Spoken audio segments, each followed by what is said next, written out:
तो दोस्तों, क्या आप ढूंढ रहे हैं YouTube पे एक ऐसा वन शॉट जो ये पूरा chapter the shaping of earth surface आपको कम से कम समय में बहुत आसानी के साथ समझा दे? तो आप बिल्कुल सही जगह आ गए हैं दोस्तों, क्योंकि मेरा नाम है Aditya Kaushik and this is the one shot of shaping of earth surface. दोस्तों, क्लास 9th एसएसटी जो नई एसएसटी हमारे पास आ चुकी है, उसकी ये है वन शॉट सीरीज, जहां इस सीरीज में मैं आपको क्लास 9th एसएसटी का हर चैप्टर कम से कम समय में और मैक्सिमम इंफॉर्मेशन के साथ, यानी कि आपका जो अभी आसपास एग्जाम आने वाला है ना, उसमें जो क्वेश्चंस आ सकते हैं वो सारे के सारे क्वेश्चंस के कॉन्सेप्ट कवर करवाने वाला हूं।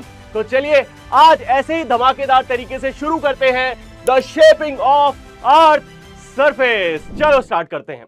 तो दोस्तों, इस चैप्टर को समझने के लिए हमें जरूरत है बहुत सारी विजुअलाइजेशंस की। हाँ भैया, ये चैप्टर ऐसे होगा ही नहीं तुम सोचोगे भैया एनसीईआरटी पढ़ ली, नोट्स कर लिए, आदि भैया ने समझा दिया। ना ना ना ना ना, गलत। इस चैप्टर को पढ़ने के लिए हमें जरूरत है बहुत खतरनाक विजुअलाइजेशंस की, जिसके लिए भैया मैंने यूज करा है जेमिनाई। आओ तुम्हें दिखाता हूं कि मैंने कितनी खतरनाक विजुअलाइजेशंस बनाई है तुम्हारे लिए इस चैप्टर में जो हम यूज करने वाले हैं।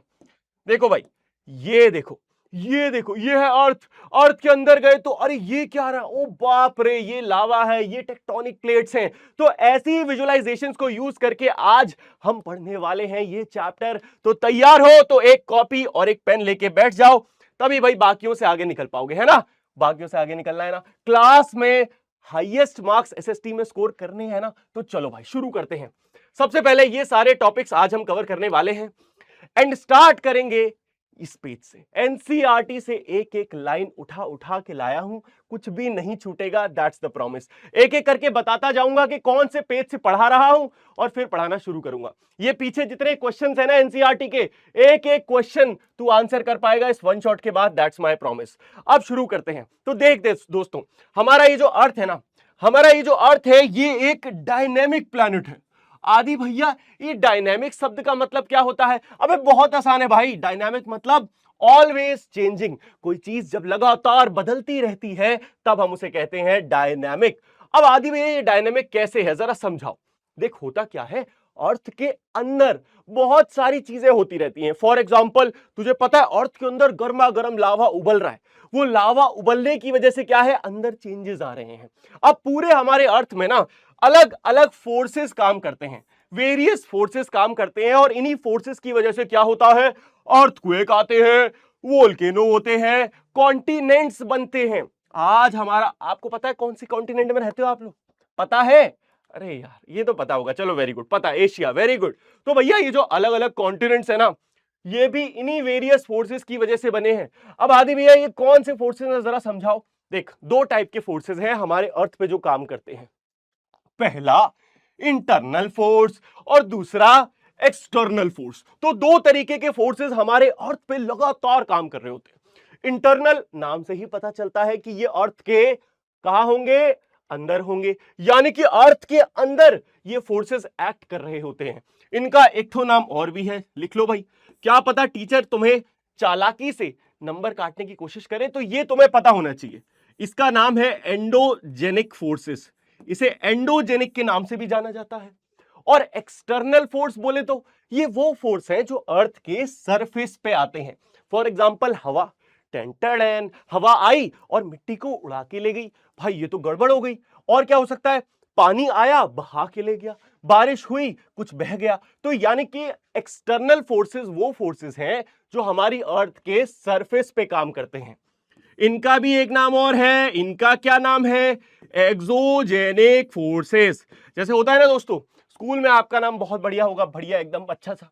घर पे क्या नाम है, ए चिंटू इधर आना। तो ऐसे ही इनके भी दो नाम है, एक एक्सटर्नल फोर्स और दूसरा एक्सोजेनिक फोर्सेस। तो ये दो तरीके के फोर्सेस हमारे अर्थ पे काम करते हैं। आज इस लेक्चर में हम पहले पढ़ेंगे इंटरनल फोर्सेस के बारे में और उनसे क्या अर्थ पे बनता है, हमारा अर्थ कैसे शेप होता है इसके बारे में, और फिर उसके बाद हम पढ़ेंगे एक्सटर्नल फोर्सेस के बारे में। समझ में आ गया कॉन्सेप्ट? चल बेटा आगे बढ़ते हैं। अब हम ये वाले पार्ट को कवर करेंगे एनसीईआरटी के। चलो, तो ये क्या है आदि भैया, ये तो अर्थ है। अब देख, अर्थ को मैंने खोल डाला, अर्थ को मैंने खोल डाला। जब अर्थ को खोला तो मुझे क्या दिखा कि भैया यहां तो कुछ लेयर्स दिख रही हैं। यहां पे एक पतली सी लेयर है, फिर एक बड़ी मोटी सी लेयर है, फिर एक और लेयर है, और सबसे अंदर तो ये कुछ बॉल जैसा है। तो ये क्या है? इसे कहते हैं हमारी अर्थ की डिफरेंट लेयर्स। इनके अपने अपने नाम भी है जो हमको पता होने ही चाहिए। देख, सबसे अंदर जो दिख रहा है ना, सबसे अंदर एकदम सबसे गर्म जो होता है, इसको अपन कहते हैं क्या? इसको कहते हैं इनर। इनर क्योंकि ये अंदर है, और कोर, ठीक है, इसको कहते हैं इनर कोर। इसके जस्ट बाहर वाला जो एरिया है, इसको क्या कहते हैं अपन? इसको कहते हैं आउटर कोर। क्या कहते हैं? Outer core. अच्छा, आउटर कोर के बाहर क्या होता है भैया? ये जो बड़ी सी सबसे मोटी भब्बड़ लेयर दिख रही है, अबे कुछ नहीं है भाई, ये जो भब्बड़ लेयर है ना, इसका नाम है मैंटल। क्या नाम है? मेंटल। अच्छा, ये वो वाला मेंटल नहीं है कि हम पागल नहीं है, मेंटल है ना, ना, MENTL वाला मेंटल है। और उसके बाद जो सबसे बाहर लेयर दिख रही है, ऐसा नहीं लग रहा प्याज छील रहे हैं हम? ये अर्थ हमारा कुछ प्याज जैसा है, प्याज छीलते जाओ लेयर बाहर आती जाएंगी। सबसे बाहर की लेयर सबसे पतली है, और इस लेयर का नाम क्या है? इस लेयर का नाम है क्रस्ट। क्या नाम है? क्रस्ट। तो ये है हमारे अर्थ का इंटरनल स्ट्रक्चर। हमारे अर्थ को जब आप खोलोगे, अगर आप ध्यान से देखो, ऐसा दिखता है। अगर हम इसे बीच से काट दें तो क्या होगा? कुछ ऐसा दिखेगा। तो हमें डिफरेंट डिफरेंट अर्थ के अंदर तक की लेयर्स दिखने लगेंगी, जिसमें सबसे अंदर होता है इनर कोर, फिर आता है आउटर कोर, फिर आता है मेंटल, फिर आती है क्रस्ट। आओ अब इन्हीं 4 लेयर्स को एक एक करके डिटेल में पढ़ लेते हैं, क्योंकि इन्हीं से क्वेश्चन बनने के चांसेस बहुत ज्यादा हैं। चलो, तो ये है वो डायग्राम जो हमारी एनसीईआरटी ने दिया है। मुझे पता है तुम्हें ये क्लियरली नहीं दिख रहा होगा, व्हाइट कलर का है, फिर भी थोड़ा सा समझाता हूं। देखो, जो हमारा इनर कोर है, उसकी हाइट यहां पे देख लो वो कहां तक है? वो 1250 किलोमीटर्स तक है इनर कोर, 0 से 1250। उसके बाद आउटर कोर की बात करें तो वो हमारा 2200 किलोमीटर तक है। मेंटल की बात करें तो वो 2900 किलोमीटर तक है। और उसके बाद लिथोस्फेयर, जो कि सबसे, मतलब इनफैक्ट लिथोस्फेयर बोले या क्रस्ट बोले, अब ये कंफ्यूजन आ गई आदि भैया, ये तो कुछ नया आ गया, आपने तो बोला था सबसे बाहर क्रस्ट होती है, अब तो कंफ्यूजन हो गया, यहां तो क्रस्ट लिखा है। चल ठीक है, कोई नहीं, अभी अपन क्या ले लेते हैं? क्रस्ट ले लेते हैं। तो क्या लिखा है? ये जो क्रस्ट वाला पार्ट है ये बहुत पतला है, लेकिन इसी के ब्रैकेट में यहां पे लिख दो लिथो। अभी समझाऊंगा। लिथोस्फेयर कितना है? 100 किलोमीटर। तो अच्छा, इन सबसे क्या पता चला अपने को कि सबसे मोटी लेयर, सबसे बड़ी लेयर कौन सी है? ये 2900 किलोमीटर वाली, जिसे अपन कहते हैं मेंटल लेयर। मेंटल। और सबसे पतली लेयर कौन सी है? लिथोस्फीयर। बस इतना पढ़ना था। अब आगे देख, एक एक करके लेयर्स को पकड़ते हैं। बाहर से शुरू करेंगे, अंदर जाएंगे, बाहर से शुरू करके अपन अंदर की तरफ बढ़ते चले जाएंगे। सबसे पहली लेयर आती है क्रस्ट, सबसे आसान लेयर है, और इसी क्रस्ट वाली लेयर पे हम लोग रहते हैं, हमारा गुजारा होता है, बढ़िया जिंदगी जीते हैं। इसी पे पहाड़ हैं, इसी पे नदियां हैं, इसी पे mountains, everything is in this layer. Crust layer सबसे बाहर की लेयर है, इसी पे हम लोग रहते हैं। तो the crust is the earth's outermost. क्या लिखा है लाला? ध्यान से देख लो। क्रस्ट इज द आउटर, अरे बाप रे, ये कौन सा शेप है भैया? हमको लगा रेक्टेंगल आएगा। Earth outermost and thinnest solid layer, यानी कि ये सबसे बाहर है, और इंपॉर्टेंट चीज है भैया कि ये थोड़ा सॉलिड भी है। ऐसा मत समझना कि ये एकदम लिक्विड है, डिल डिल डिल डिल कर रहा, ना ना ना, एकदम सॉलिड है, तभी तो तुम खड़े हो। अगर मैं अभी मारूं जंप तो भैया मैं गिरा थोड़ी ना, ये बिल्डिंग गिरी। तुम कूद के देख लो, कूदो कूदो, अरे मैं वेट कर रहा हूं यार, कूदो। चलो बहुत बढ़िया, कूदे ना, कुछ नहीं हुआ, इसका मतलब ये सॉलिड लेयर है। अब देखो, इसकी जो हम विड्थ की बात करें, मतलब तो ये 30 to 40 किलोमीटर से लेके under the continents 5 to 7 kilometres beneath oceans तक जाती है। यानी कि आदि भैया, ये वाली बात बताओ, आपने पहले कहा था कि ये 100 किलोमीटर तक है, अब आप कह रहे हो 5 से 7 किलोमीटर जाती है, या फिर 30 से 40 किलोमीटर जाती है। भाई आदि भैया कंफ्यूजन हो रही है, समझा दो। आ जा बेटा, अब तेरे को डायग्राम से ही मामला समझाना पड़ेगा, अब अपने हाथ से डायग्राम बनाना पड़ेगा। तो देख, होता क्या है, अगर अपन अर्थ की जो लेयर है उनको कुछ ऐसे समझें।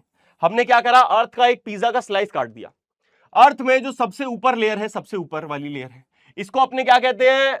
क्रस्ट कहते हैं आदि भैया। अरे ये तो तुझे याद हो गया यार, तू तो चीता है। बहुत बढ़िया बेटा, क्रस्ट कहते हैं। क्रस्ट के जस्ट नीचे कौन सी लेयर आती है? मेंटल लेयर आती है। मेंटल क्या आती है? Mental layer. अच्छा, तो क्रस्ट जो है अपनी काफी पतली है, मेंटल काफी मोटी है, तो इन्हीं दोनों से मिला के एक नया टर्म बनता है। तो क्या कहते हैं? पूरी की पूरी क्रस्ट ले लो। अगर मैं क्या करूं, पूरी की पूरी क्रस्ट ले लूं और some portion of the mantle. क्या बोला मैंने बोला कि क्रस्ट ले ली पूरी प्लस थोड़ा सा part, some part of upper mantle. एकदम मेंटल का सबसे ऊपर वाला जो पार्ट होता है ना, अपर मेंटल, अगर मैंने इतना पार्ट ले लिया तो इसी का नाम साइंटिस्टों ने क्या रखा? इसी का नाम साइंटिस्टों ने रखा लिथोस्फीयर। क्या रखा? लिथोस्फीयर। क्या लिखो? लिख लो भाई, लिथोस्फीयर।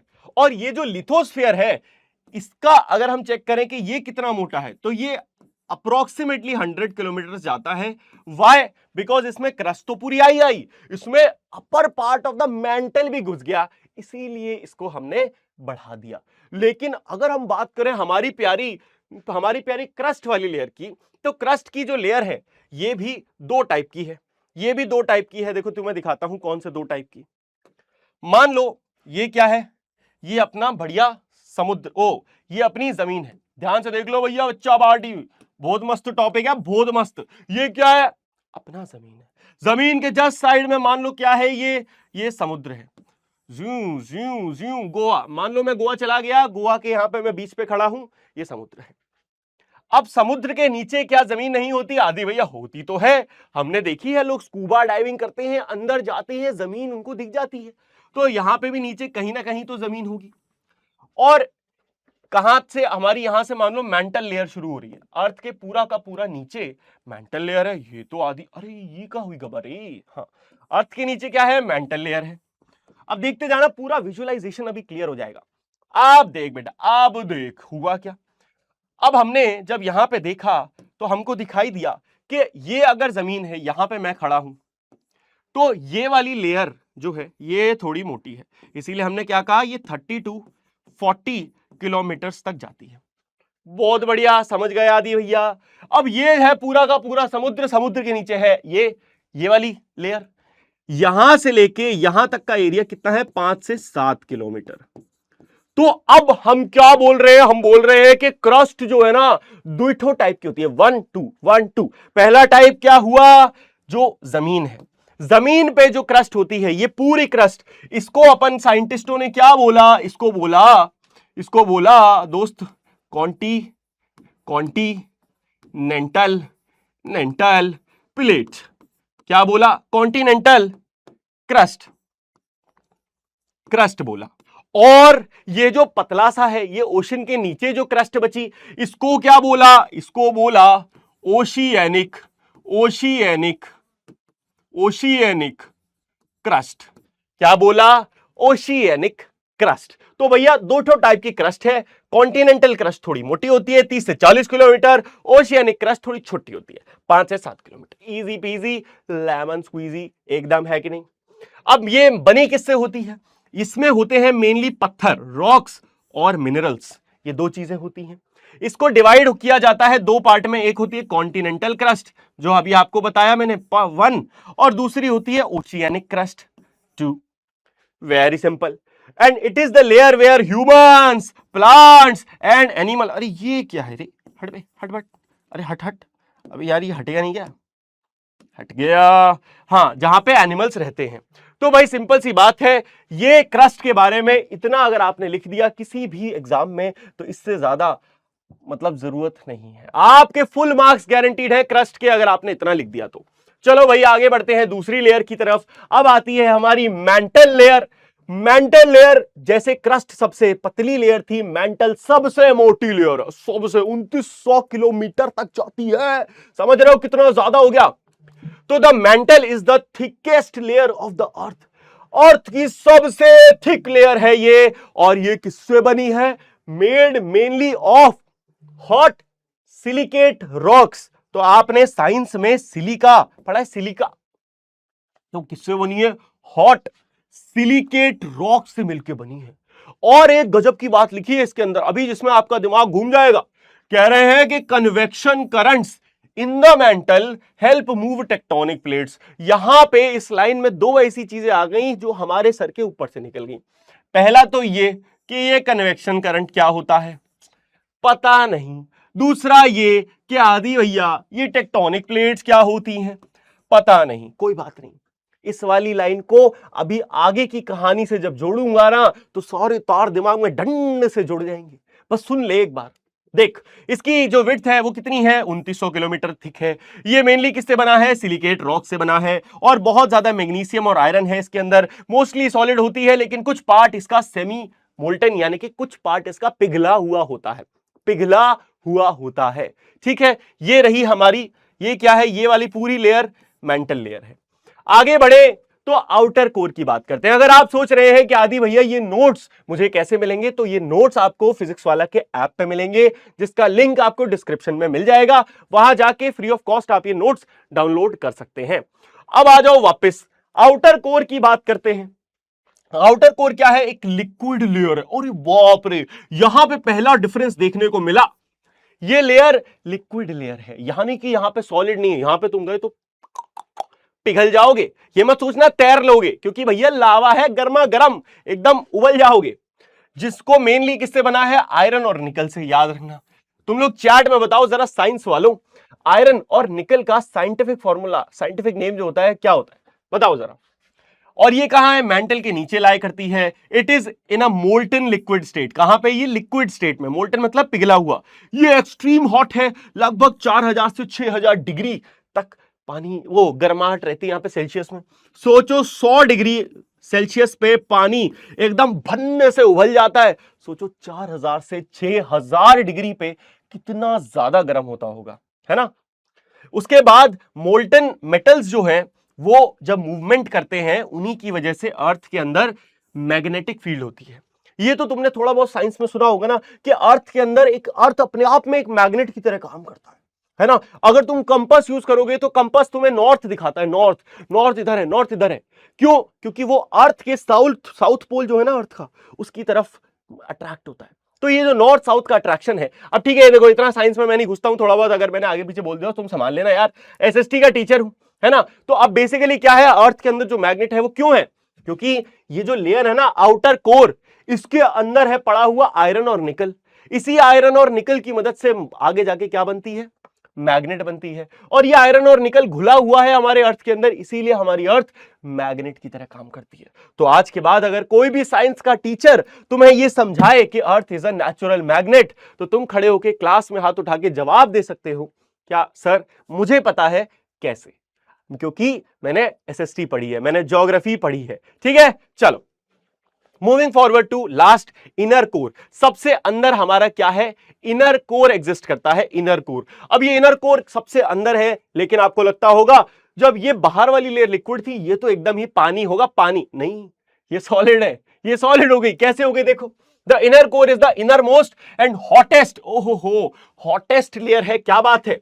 ये मेनली किससे बनी है? अगेन आयरन और निकल से बनी है। ये सॉलिड है। व्हाई? बिकॉज बाहर की जो लेयर है इसको दबा रही है, एकदम जोर से इसको दबा रखा है, इसीलिए ये क्या हो गई? सॉलिड हो गई। ये पहले लिक्विड होना चाहती थी, लेकिन इतनी जोर का प्रेशर इस पे लग रहा है हर तरफ से कि ये क्या है? ये सॉलिड हो गई, है ना। तो ये सॉलिड है due to extremely high pressure. Temperature is about 5000 to 6000 Celsius. इतना यहां पे टेम्परेचर रहता है, इतना टेम्परेचर रहता है। सोचो, बाप रे बाप, इतना टेम्परेचर रहता है ना। थोड़ा ब्राइटनेस अगर मैं शायद कम करूं तो आपको बेहतर दिखे। नहीं, ब्राइटनेस बढ़ा के ही रखनी पड़ेगी। चलो कोई नहीं, ठीक है। तो 5000 से 6000 डिग्री सेल्सियस तो यहां रहता है। और ये अर्थ का डेंसेस्ट पार्ट है, मतलब अर्थ, पूरे अर्थ पे जो डेंसिटी होती है ना, सबसे ज्यादा डेंसिटी तुझे यहां मिलेगी। कहां पे? अर्थ के इनर कोर में। चल, तो मुझे लगता है अब सारी लेयर्स जो हैं वो तो क्लियर हो गई होंगी। लेकिन अगर तुझे याद हो कि एनसीईआरटी ने एक डायग्राम दिया था, इस डायग्राम में कुछ और भी नाम मुझे देखने को मिले थे। जैसे कि एक ये ब्लैक कलर से कुछ लिखा हुआ है, एस्थेनोस्फीयर, 200 किलोमीटर। ये क्या है? लिथोस्फीयर तो चलो आदि भैया ने बता ही दिया, तो इन दोनों को भी देख लेते हैं, फिर हमारा लेयर्स का टॉपिक खत्म हो जाएगा। देखो, तो अब बात करते हैं लिथोस्फीयर की। मैंने आपको बता दिया है कि लिथोस्फीयर है क्या, लेकिन फिर भी अगर एग्जाम में पूछ लिया जाए तो अपने को पता तो होना चाहिए ना बड़े भाई। आ जाओ। जो लिथोस्फीयर है ये एक रिजिड आउटर लेयर है अर्थ की, यानी कि हमारे अर्थ पे जो आउटर लेयर है, जिसे हम बार बार क्रस्ट क्रस्ट क्रस्ट क्रस्ट कह रहे हैं, वो सही है कि क्रस्ट आउटर लेयर है। लेकिन जिस क्रस्ट पे हम रहते हैं ना, जिस पे हम रहते हैं, यानी कि जिसे लैंड कहा जा रहा है पूरा, उसके लिए एक और टर्म बनाया गया जिसे कहते हैं लिथोस्फीयर, जिसमें मेंटल का भी कुछ पार्ट को इंक्लूड कर लिया गया। बस इतना ही की डिफरेंस है और कुछ भी की डिफरेंस नहीं है। देखो ये किससे बना है, एक तो क्रस्ट से और अपर मोस्ट मेंटल से, बस यही है। ये दो पार्ट में डिवाइड है। अब ये जो हमारा पूरा का पूरा लिथोस्फीयर है ना, इस लिथोस्फीयर के अंदर प्लेटें पड़ी हुई हैं। क्या बात कर रहे हो आदि भैया, कौन सी प्लेट है, कैसी प्लेट है? देख सुन सुन सुन, ये इस चैप्टर का सबसे माइंड ब्लोइंग कॉन्सेप्ट है।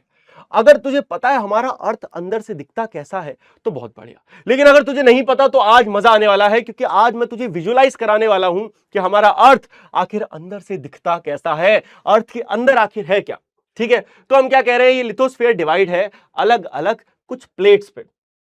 किससे बना है, सॉलिड पत्थरों से बना है, टेक्टोनिक प्लेट्स में टूटा हुआ है। और ये जो प्लेट्स है एस्थेनोस्फीयर के ऊपर मूव करती हैं, और प्लेट मूवमेंट की वजह से कई बार क्या होता है, अर्थक्वेक आते हैं, वोल्केनोज आते हैं, माउंटेन्स बन जाते हैं।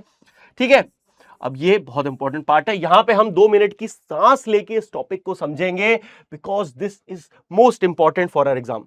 एक बार वीडियोस दिखाता हूं तेरे को, कुछ वीडियोस बना के लाया हूं, ये वीडियो ध्यान से देखना।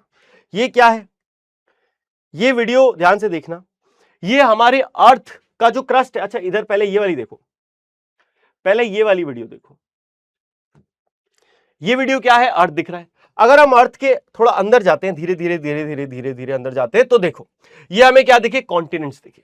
अच्छा कॉन्टिनेंट्स के भी थोड़ा अंदर जाते हैं तो हमें क्या दिख रहा है, हमें दिख रही है कुछ ये प्लेट्स, दरार दिख रही है, दरार, यहां पे एक दरार है। तो ये क्या है, हमारा अर्थ जो है ना वो कुछ प्लेट्स पे है। आओ बहुत अच्छे से समझेंगे, डोंट वरी, अभी बस विजुअलाइज करो। इन प्लेट्स के अंदर भी देख लो क्या है, ये देखो ये क्या है, ये ऊपर हमारा अर्थ है।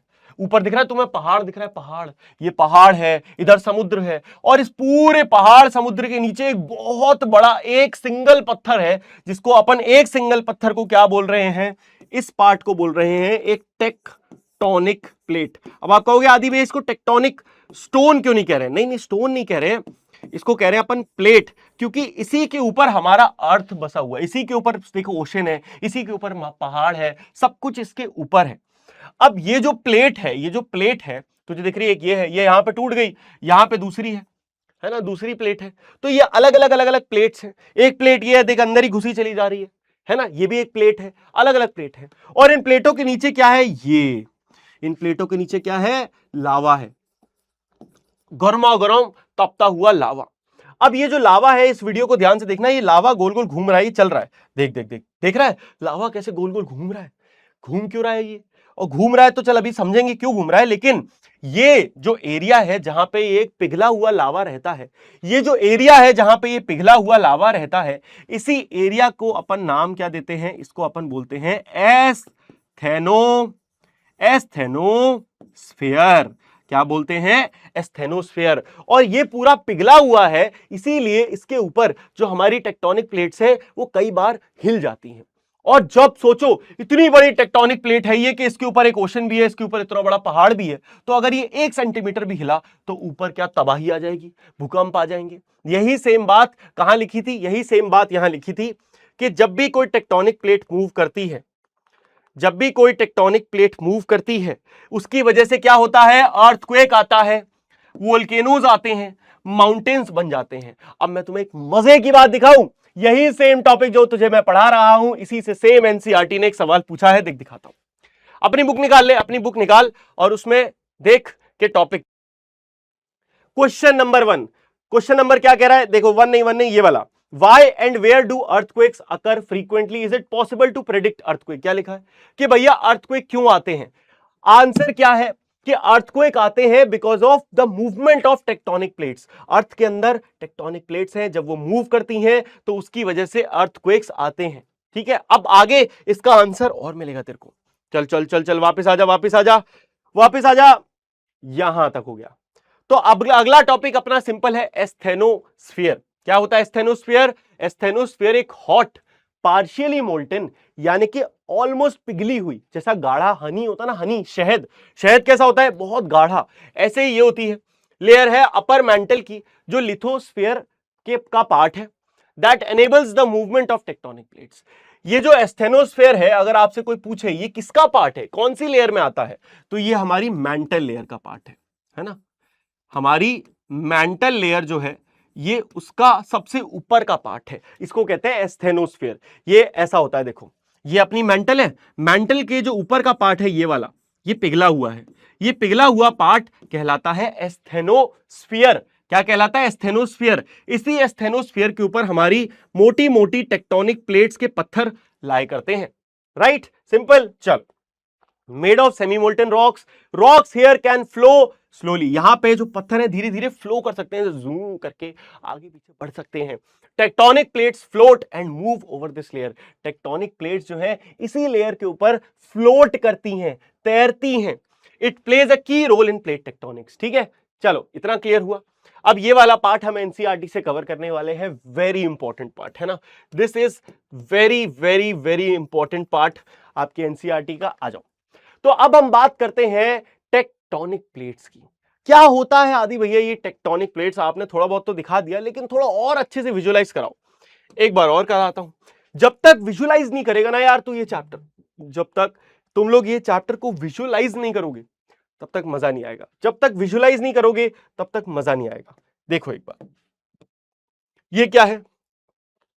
ये हमारे अर्थ का टेक्टोनिक प्लेट्स हैं। अंदर से ये टेक्टोनिक प्लेट्स कैसी दिखती हैं? ऐसे दिखती हैं। इसके अंदर लावा गोल गोल गोल गोल घूम रहा है, और देख ये क्या हुआ, ये टेक्टोनिक प्लेट्स आपस में इधर उधर ऐसे करके जुड़ी हुई हैं। इसके ऊपर हमारा अर्थ एग्जिस्ट करता है, इसके ऊपर लैंड है, इसके ऊपर क्रस्ट लेयर है। ठीक है, देख यहां पे टूट गई ना।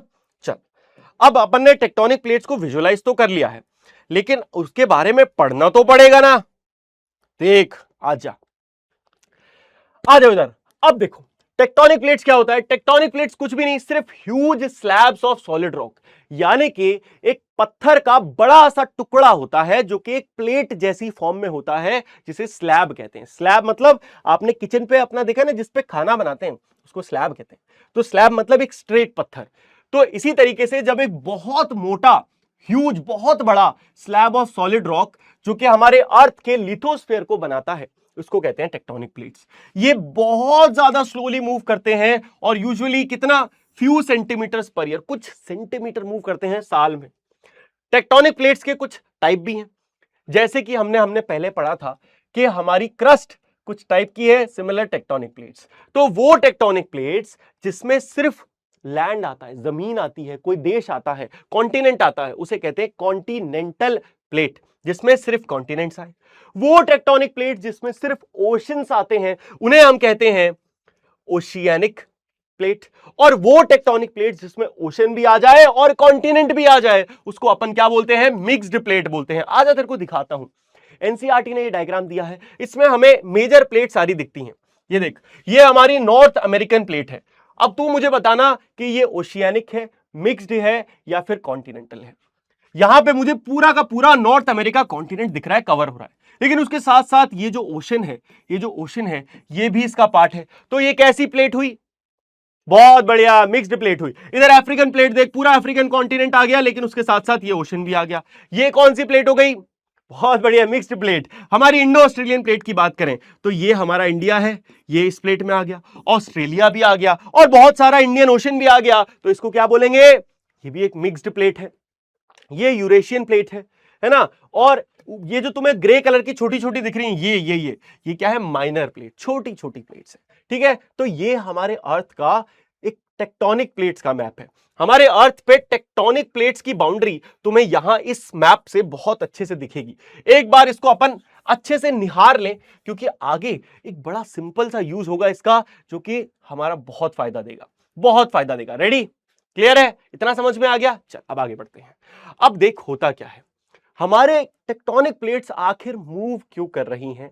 वेरी सिंपल सा सवाल है।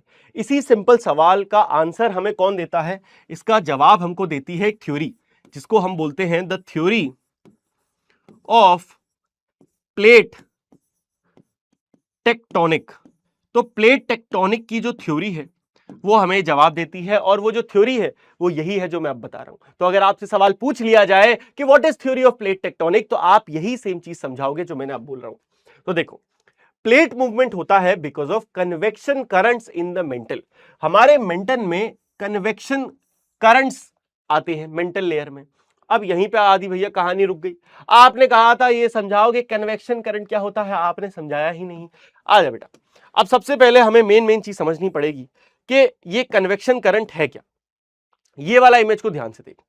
कभी तुम लोगों ने चाय बनाई है, चाय बनाई है। चाय बनाते हैं तो क्या होता है, हमने पानी रखा, गैस जलाई, पत्ती डाली, दूध डाला और चाय डुक डुक डुक डुक डुक डुक डुक चाय उबलना शुरू। अब चाय जब उबल रही है तो चाय कहां भाग रही है, ऊपर की तरफ भाग रही है। इससे अपने को क्या पता चल रहा है, जब हम किसी चीज को गर्म करते हैं तो वो कहां जाती है, ऊपर जाती है। इतना लॉजिक। अब ज्यादा साइंस में नहीं घुसना है कि क्यों जाती है आदि भैया, कैसे जाती है। सिंपल लॉजिक है, कोई भी चीज जब गर्म होती है ऊपर भागती है। सेम चीज अब हमारे अर्थ के अंदर क्या है, कोर है, और ये कोर बहुत गर्मी प्रोवाइड कर रहा है, बहुत गर्मी, एकदम इवेपोरेट करता जा रहा है, हर चीज बहुत गर्म। उसकी वजह से क्या हो रहा है, यहां पे जो पत्थर था वो पत्थर धीरे धीरे क्या हुआ, वो धीरे धीरे पिघल गया, और पिघल पिघल के वो पत्थर ऊपर जाना शुरू हो गया। क्योंकि मैंने तुम्हें बताया था कोई चीज गर्म होती है ऊपर जाती है, डुक डुक डुक डुक डुक ऊपर भागा। लेकिन हमारा जो सतह है, ये जो हमारा ऊपर टॉप है अर्थ का, ये तो ठंडा है, इस पे इतनी गर्मी नहीं है। कोर जितनी नहीं है ना, कोर बहुत गर्म है, ये ठंडा है। अच्छा ये ठंडा है तो ये क्या होगा, नीचे भाग जाएगा।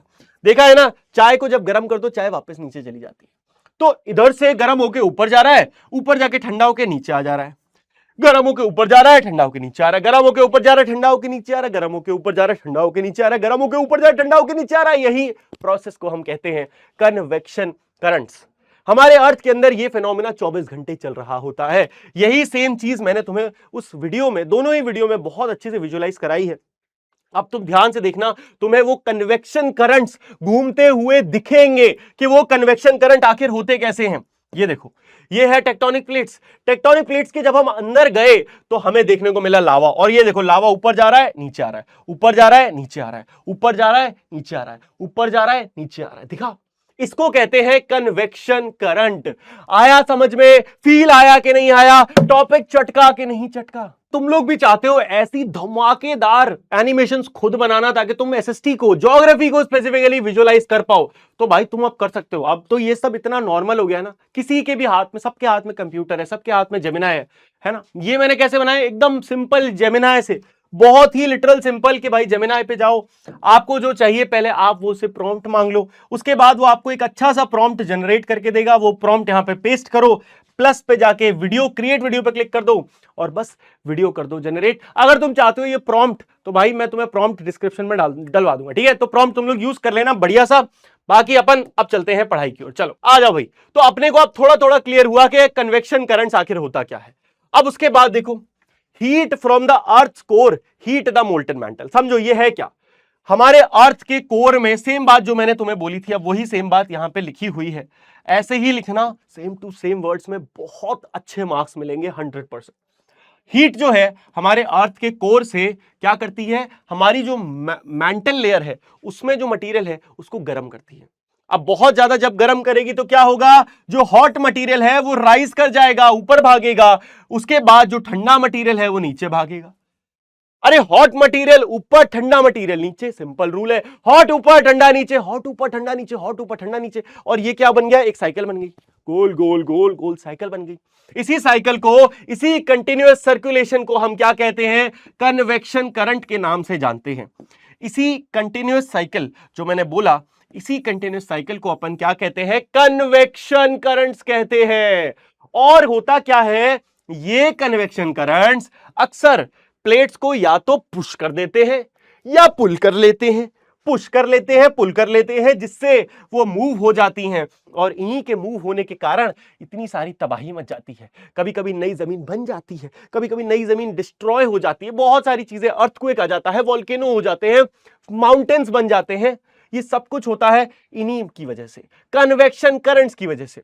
अब तुम कहोगे आदि भाई मूव कैसे कर, कभी देखा है कि एक मान लो यहां पे ऐसे ऐसे कंचे पड़े, गोल गोल कंचे पड़े, और अगर तुम गलती से इन कंचों पे पैर रख दो तो क्या होगा, ये कंचा यहीं कहीं घूमेगा और तुम ऐसे धड़ाम से गिर पड़ोगे।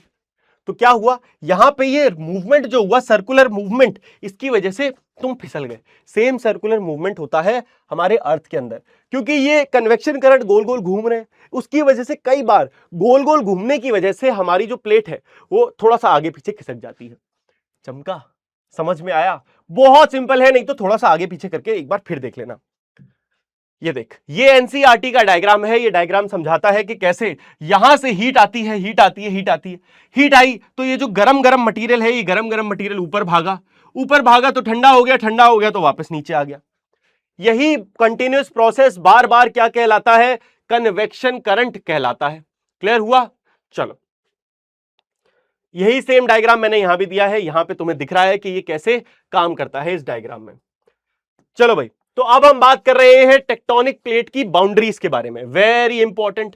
ये देख, यहां पे तुझे दिख रहा है कि टेक्टोनिक प्लेट्स आपस में जो जुड़ी हैं, इस वाले पार्ट को अपन क्या कहते हैं? प्लेट की बाउंड्री। ये क्या है? बाउंड्री। अब ये बाउंड्री के ऊपर अलग अपनी आपकी ज्योग्राफी है, मजेदार ज्योग्राफी। देख, प्लेट बाउंड्रीज क्या है? ये वो एज है जहां पे दो टेक्टोनिक प्लेट्स मिल जाती हैं। तो दो टेक्टोनिक प्लेट जहां मिली वो क्या हुआ? प्लेट की बाउंड्री हो गई। बड़ी सिंपल सी बात हो गई। अब टाइप्स ऑफ प्लेट की बाउंड्री की बात करें तो तीन टाइप की होती है। पहला कन्वर्जेंट, दूसरा डाइवर्जेंट और तीसरा ट्रांसफॉर्म। अब इन तीनों को हम मजेदार तरीके से पढ़ते हैं, बहुत सिंपल है। सबसे पहला आता है कन्वर्जेंट। कन्वर्जेंट हो तो टैक टैक टैक ऐसे इशारा करना। कन्वर्जेंट मतलब ऐसे चिपक के पास आ जाना।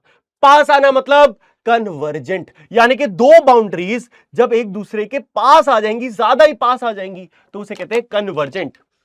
कन्वर्जेंट बाउंड्री क्या होता है? प्लेट्स जो है एक दूसरे की तरफ मूव करने लग जाती हैं।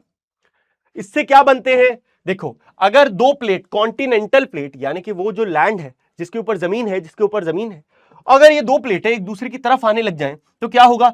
एक तो जमीन के अंदर घुस जाएगी और दूसरी क्या होगा? ऊपर ऐसे उठ जाएगी। क्या होगा? जो ऊपर जमीन थी वो जमीन तो आपस में ऐसे करके ऊपर उठ के पहाड़ बन जाएगी, लेकिन जो टेक्टोनिक प्लेट्स थी अंदर वो क्या होगा? एक नीचे घुस जाएगी, एक ऊपर रह जाएगी। ऐसा अभी ये और डिटेल में दिखाऊंगा। तो यहां से क्या बन गए? माउंटेन्स बन गए, फोल्ड माउंटेन्स बन गए। अगर मान लो कि एक तरफ ओशियनिक प्लेट होती और एक तरफ लैंड वाली प्लेट होती और ये दोनों आपस में कन्वर्ज होने लग जाते, तब क्या होता? तब ऐसा होता कि ये ओशियनिक प्लेट की जो टेक्टोनिक प्लेट है ये जमीन के अंदर घुसने लग जाती। इसको कहते हैं सबडक्शन। इसका जमीन के अंदर घुसना सबडक्शन। और इस सबडक्शन की वजह से क्या होता है? अर्थक्वेक आता है, बहुत जोर का अर्थक्वेक आता और यहां पे जो वोल्केनो होता, ये वोल्केनो भी फट जाता। अब इतना डिटेल में नहीं जाना कि क्या होता, कैसे होता, तुम्हें बस इतना याद रखना है कि क्या क्या हो जाता अगर ऐसा होता तो। आ जाओ, अब यहां पे जो बातें मैंने बोली वो बहुत इजी लैंग्वेज में तुम्हें लिख के भी दिखाई हैं। कन्वर्जेंट बाउंड्री में जो मूवमेंट होता है वो कैसा होता है? ऐसा। ये मत सोचना आदि भैया ये याद कैसे होगा, याद मैं कराऊंगा, वो मेरी जिम्मेदारी है याद कैसे कराना है। देख, कन्वर्जेंट बाउंड्री में मूवमेंट ऐसे होगा। दो तरीके का हो सकता है, एक तो कॉन्टिनेंटल प्लेट और कॉन्टिनेंटल प्लेट का आपस में। अगर ये आपस में टकरा गई, कोलाइड कर गई, तो हमें देखने को मिलेंगे फोल्ड माउंटेन्स, जिसका एग्जांपल है क्या? हिमालयाज। प्यारे प्यारे हिमालयाज। और देख, ओशियानिक प्लेट और कॉन्टिनेंटल प्लेट अगर टकरा जाए तो क्या होगा? ओशियानिक प्लेट सिंक कर जाएगी। ओशियानिक वाली जो प्लेट है वो सिंक यानी कि नीचे घुस जाएगी, beneath the continental plate. Continental plate के नीचे घुस जाएगी। इसी प्रोसेस को अपन क्या बोलते हैं? सबडक्शन। एक नंबर के लिए तेरे से ये पूछा जा सकता था एज अ वेरी डिफिकल्ट सवाल। 99% बच्चा ये सबडक्शन वाली चीज को छोड़ देगा। तू पढ़ के जाइए यार, तुम पढ़ के जाना, सच बोल रहा हूं, मेरी बात सुन, पढ़ के जाना। अगर ये सवाल आए भाई, मस्त आंसर लिख के आना और फुल मार्क्स लेके आना, ठीक है? आई am very proud of you भाई, तू ऑलरेडी चैंपियन है, ठीक है? ऑलरेडी यहां तक रुका हुआ है ना, हार नहीं माननी है। अपन एंड तक साथ साथ करेंगे यार ये लड़ाई। और ये तो अभी सिर्फ 9th है यार, अभी 9th का पूरा सिलेबस बाकी है, अभी तो पहला चैप्टर हुआ है यार, अभी तो पूरी बुक बाकी है, अभी तो ये सफर की शुरुआत है, अभी तो पूरा पूरा बुक बाकी है, पार्ट 2 बाकी है, फिर आगे 10th में भी पढ़ेंगे यार, है ना? चल आ जा यार।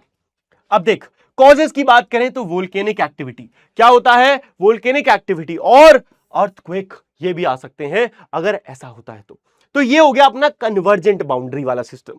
इसका जस्ट ऑपोजिट होगा जब मूवमेंट ऑपोजिट साइड होगा, यानी कि एक टेक्टोनिक प्लेट इधर भाग रही है और दूसरी टेक्टोनिक प्लेट इधर भाग रही है, तो इसको अपन क्या बोलते हैं, divergent boundary.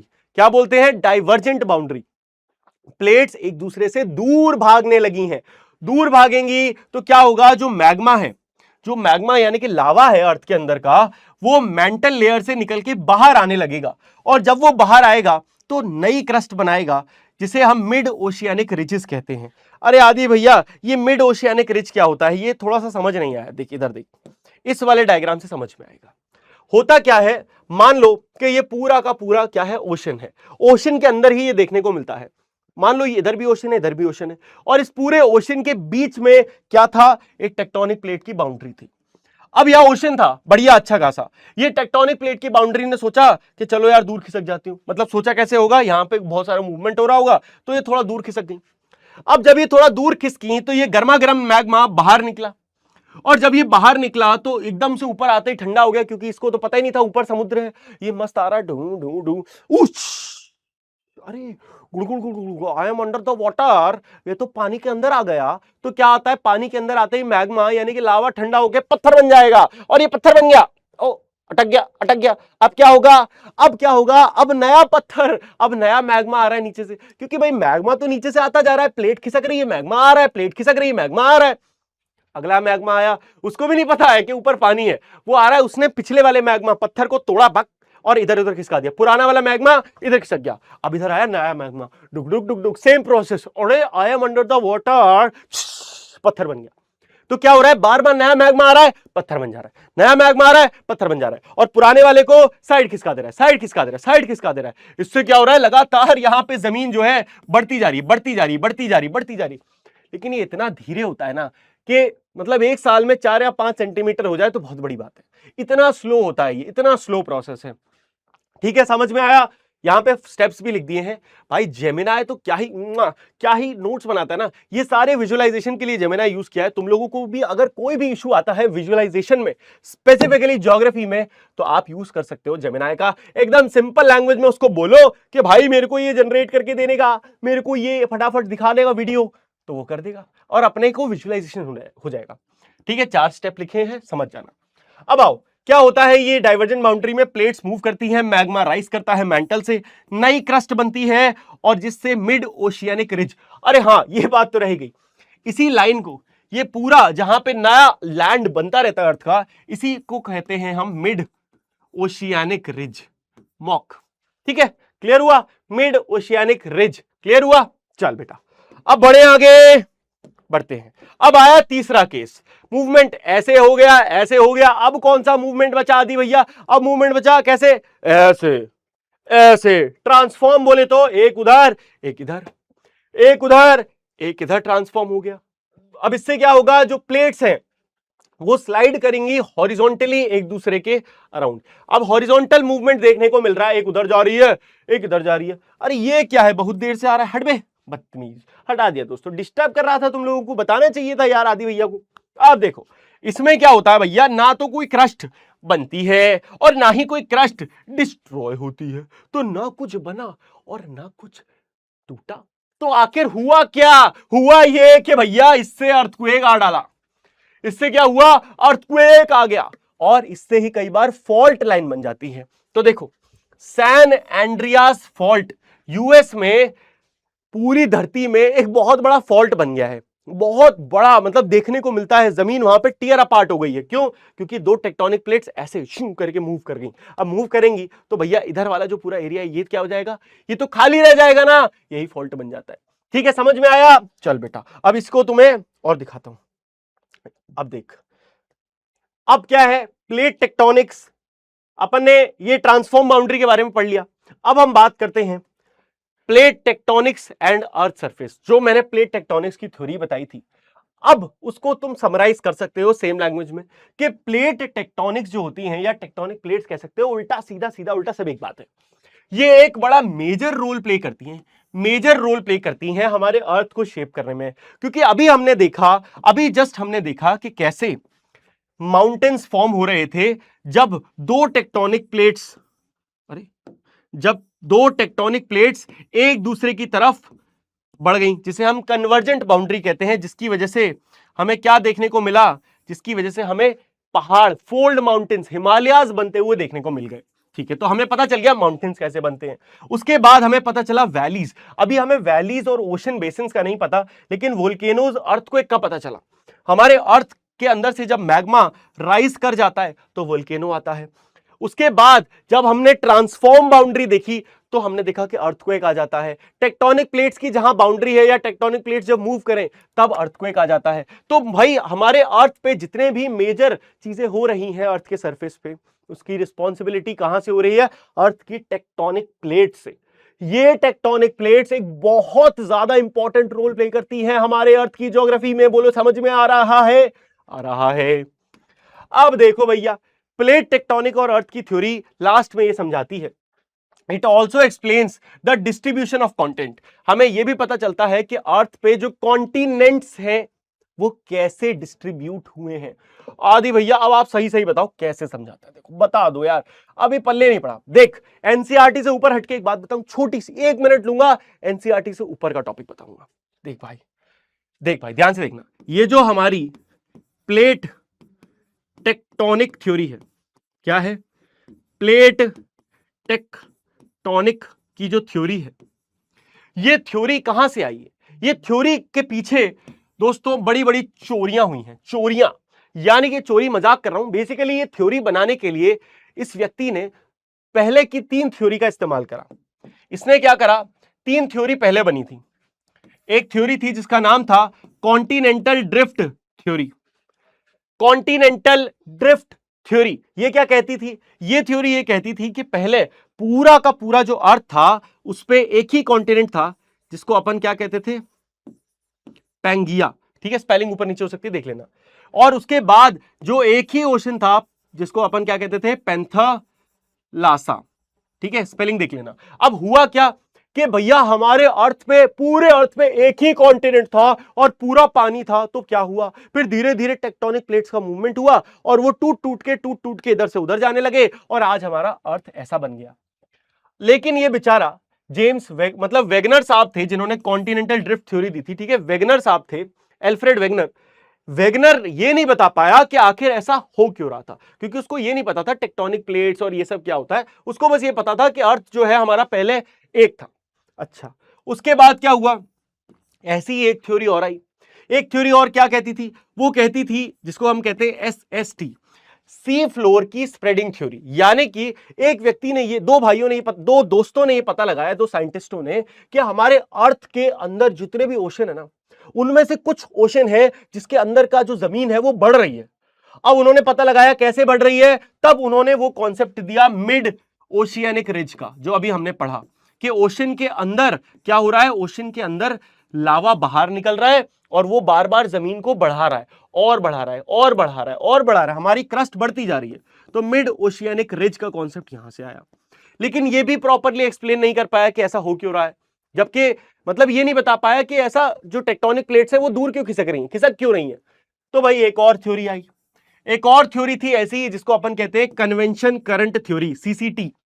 Convention current theory ये बताती है कि अर्थ के अंदर कन्वेक्शन करंट्स कैसे काम करते हैं ना, कि अर्थ के अंदर कन्वेक्शन करंट्स कैसे काम करते हैं। ठीक है, अब ये तीनों थ्योरी को जब अच्छे से पढ़ा गया तब बनी कौन सी थ्योरी? टेक्टोनिक प्लेट थ्योरी या प्लेट टेक्टोनिक थ्योरी। तो ये जो टेक्टोनिक प्लेट की थ्योरी है ये इन तीनों थ्योरी की मिला के आई है। तो यहां पे इस थ्योरी ने बता दिया था कि हमारे जो कॉन्टिनेंट्स हैं वो अगर आज इधर उधर फैले हुए हैं तो क्यों फैले हुए हैं। तो उसने बताया था कि पहले ये सब एक ही थे, फिर टूट टूट के ये फैल गए। ठीक है, तो अगर ये जो लाइन है, ये जो एनसीईआरटी ने लाइन लिखी है, it also explain the distribution of continents, के ये भी बता रहा है कि डिस्ट्रीब्यूशन कैसे हुआ। तो इसमें कोई गड़बड़ नहीं है कि हाँ भाई बता रहा है, और ओशंस का अक्रॉस द अर्थ। अब उसके बाद वेरी इंपॉर्टेंट लाइन ये भी देख लो, प्लेट टेक्टोनिक की थ्योरी एक बात और भी बता रही है कि most earthquakes and volcanoes occur along plate. Very important line, NCERT का क्वेश्चन है, ध्यान से देखना। ज्यादातर अर्थक्वेक कहां आते हैं? ज्यादातर अर्थक्वेक और वोल्केनोज हमें देखने को मिलेंगे अलोंग प्लेट की बाउंड्रीज। तो जहां जहां पे टेक्टोनिक प्लेट्स की बाउंड्रीज है वहां पे सबसे ज्यादा अर्थक्वेक आएंगे और वहां पे सबसे ज्यादा वोल्केनो हमें मिलेंगे, specially around the Pacific ocean. और सबसे ज्यादा पूरी दुनिया में हमें यह देखने को मिलता है पैसिफिक ओशन के अराउंड, जिस एरिया को कहा जाता है द रिंग ऑफ फायर। क्या कहा जाता है? The ring of fire. Star लगा लो, इंपॉर्टेंट है दोस्तों। ये देखो, आओ एक एक करके विजुलाइज कराता हूं। ये देखो ध्यान से, ये पूरा एरिया अपना ऑस्ट्रेलिया से शुरू हुआ, Indonesia, China, Japan, Russia, Alaska, Canada, USA, Mexico, Peru, Chile, ये सब देश जो है ना इसकी चपेट में आते हैं। ये पूरा एरिया, इसको कहा जाता है पैसिफिक रिंग ऑफ फायर। अब ऐसा क्यों कि भाई इसी एरिया में सबसे ज्यादा भूकंप आते हैं दुनिया के और सबसे ज्यादा वोल्केनो मिलते हैं। इसका जादू तुझे दिखेगा यहां। ये देख, मैंने क्या करा, एनसीईआरटी ने जो मैप दिया था इसको दो पार्ट में तोड़ के साथ में जोड़ा, तो यही सेम एरिया मैंने इधर बनाया। जब यही सेम एरिया मैंने इधर बनाया तो ध्यान से देखना कि जो तेरी प्लेट है टेक्टोनिक प्लेट, उसकी बाउंड्री कहां आ रही है। यहां से शुरू करूं? हां, यहां से शुरू करा मैंने। अब ध्यान से देखते जाना टेक्टोनिक प्लेट की, ये माइनर प्लेट है बीच में, इसको इग्नोर करा, इसको इग्नोर करा, यहां बढ़े, यहां बढ़े, यहां बढ़े, यहां बढ़े, यहां बढ़े, यहां बढ़े। ये शेप मुझे जो देखने को मिल रहा है, क्या ये सेम ऐसा ही नहीं लगता? ध्यान से देख, यहां बढ़े, यहां पे तो मुझे कोई टेक्टोनिक प्लेट नहीं दिख रही, मैं तो सिर्फ उधर लाइन बना रहा हूं जहां पे बनी है, और देख सेम बन गया। तो यानी कि ये जो पैसिफिक ओशन की जो प्लेट है, ये पैसिफिक ओशन की जो बाउंड्री है, जहां जहां पे भी ये है, वहां वहां पे सबसे ज्यादा वोल्केनो मिलते हैं, वहां पे सबसे ज्यादा अर्थक्वेक्स आते हैं। और ये हमारे ऑस्ट्रेलिया, यहां जापान, अलग अलग देशों के पास, जापान, इधर रशिया, अलास्का, यूएसए, इस पूरे एरिया को कवर करता है। इसी को कहते हैं the Pacific ring of fire. Feel हुआ? समझ में आया? मजा आ रहा है? हाँ या ना बोल एक बार, चैट में बता दे यार, मजा आ रहा है, फील हो रहा है। ऐसी फील होनी चाहिए सोशल साइंस, वरना कोई फायदा नहीं है इस टॉपिक को पढ़ने का। अगर केवल थ्योरी के लिए पढ़ रहे हो, बेकार है। फील करने के लिए पढ़ यार, फील होना चाहिए टॉपिक। आ जाओ, चलो अब बढ़ते हैं आगे। और मैंने एनसीईआरटी में ये चीज जो बताई थी कि भाई ये वाला जो मैप है ये आपको बताता है कि कौन सी प्लेट कहां है, कितनी बड़ी है, किसकी बाउंड्री कहां पे है। अगर हम बात करें हमारी इंडिया की प्लेट की, तो ध्यान से एक चीज देखें, इंडिया में भी अगर हम बात करें कि कौन सा एरिया है जहां पे भूकंप आ सकते हैं, आदि भैया जरा दिखा दो। तो ये देख, कहां गया ये वाला, ये दिख रहा है हमारे इंडिया में। ये जो प्लेट है यूरेशियन प्लेट, ये इधर हिमालयाज वाले रीजन पे कट जाती है। यानी कि हमारे देश में हिमालय वाला जो रीजन है ना, वो बहुत ज्यादा प्रोन है अर्थक्वेक के, है ना, वहां पे अर्थक्वेक आ सकते हैं। समझ में आ रहा है? चल बेटा, चाक दे फटे बले बले। अब बढ़ते हैं आगे। ओए होए, शाबाश शाबाश। चलो, मस्ती नहीं रुकनी चाहिए, है ना, पढ़ाई होनी चाहिए विद फुल ऑन मौज एंड मस्ती। अब अपन बात करेंगे एक्सटर्नल फोर्स की। अभी तक अपन ने जो बातें करी सब क्या हो रहा था? अर्थ के इंटरनल प्लेट टेक्टोनिक थ्योरी, अर्थ के अंदर मैग्मा हो रहा है, कन्वेक्शन करंट आ रहे हैं, ये सारे टॉपिक अपने को हो गए, चौकस हो गए, राइट, एकदम चटक गए, चटैक हो गया मामला, वेरी इजी। अब अपन बात करते हैं अर्थ के बाहर क्या मस्ती हो रही है, अर्थ के बाहर जो रिवर्स है वो कैसे फॉर्म हो रही है, अर्थ के बाहर जो पानी है वो क्या कर रहा है, अर्थ के बाहर जो हवा है वो क्या कर रही है, इन सब की बातें करेंगे। ये सब अपना एक्सटर्नल फोर्सेस के अंडर में आता है। किसमें आता है? एक्सटर्नल फोर्सेस के अंडर में आता है। क्या आता है? एक्सटर्नल फोर्सेस के अंडर में आता है। चलो भैया, अब अपन बात करेंगे process of weathering and erosion. क्या बोलते हैं? वेदरिंग और इरोजन। चलो भाई बच्चा पार्टी, ये क्या होता है वेदरिंग इरोजन आदि भैया, समझाओ। देख, बड़ी सिंपल सी बात है। वेदरिंग और इरोजन का मतलब ये होता है कि हमारे अर्थ पे लगातार टूट फूट किसी तरीके की होती रहती है, चीजें इधर से उधर होती रहती है। अब तू एक बात बता, मान ले तू क्या लेकर आया है, एक मिट्टी की गुल्लक। देखिए मिट्टी की गुल्लक, मिट्टी की गुल्लक ऐसी होती थी, राइट। अब ये तू नई नई मिट्टी की गुल्लक लाया, एकदम चमक रही है, वाह वाह वाह, मिट्टी है ये। 6 महीने में क्या होगा? 6 महीने में भैया ये थोड़ी हो जाएगी पुरानी और मामला थोड़ा घिस-घिसा जाएगा, है ना, थोड़ा बहुत इस पे स्क्रैच आ जाएंगे, ये थोड़ी घिस जाएगी, है ना, इसकी क्वालिटी मतलब इतनी चमक नहीं रहेगी। इसको कहते हैं वियर एंड टियर, यानी कि थोड़ा बहुत घिस-घिसा जाना, टूट फूट जाना, पूरा नहीं, यानी कि एकदम चटक गई, ना ना ना, थोड़ा बहुत घिस-घिसा जाना, बेकार लगना। समझ में आया? इसको कहते हैं वियर एंड टियर। यही सेम हमारे अर्थ के साथ भी हो रहा है लगातार। देखो बाबू, वेदरिंग और इरोजन क्या करते हैं? लगातार कंटिन्यूसली हमारे अर्थ को, सरफेस को रीशेप करते रहते हैं।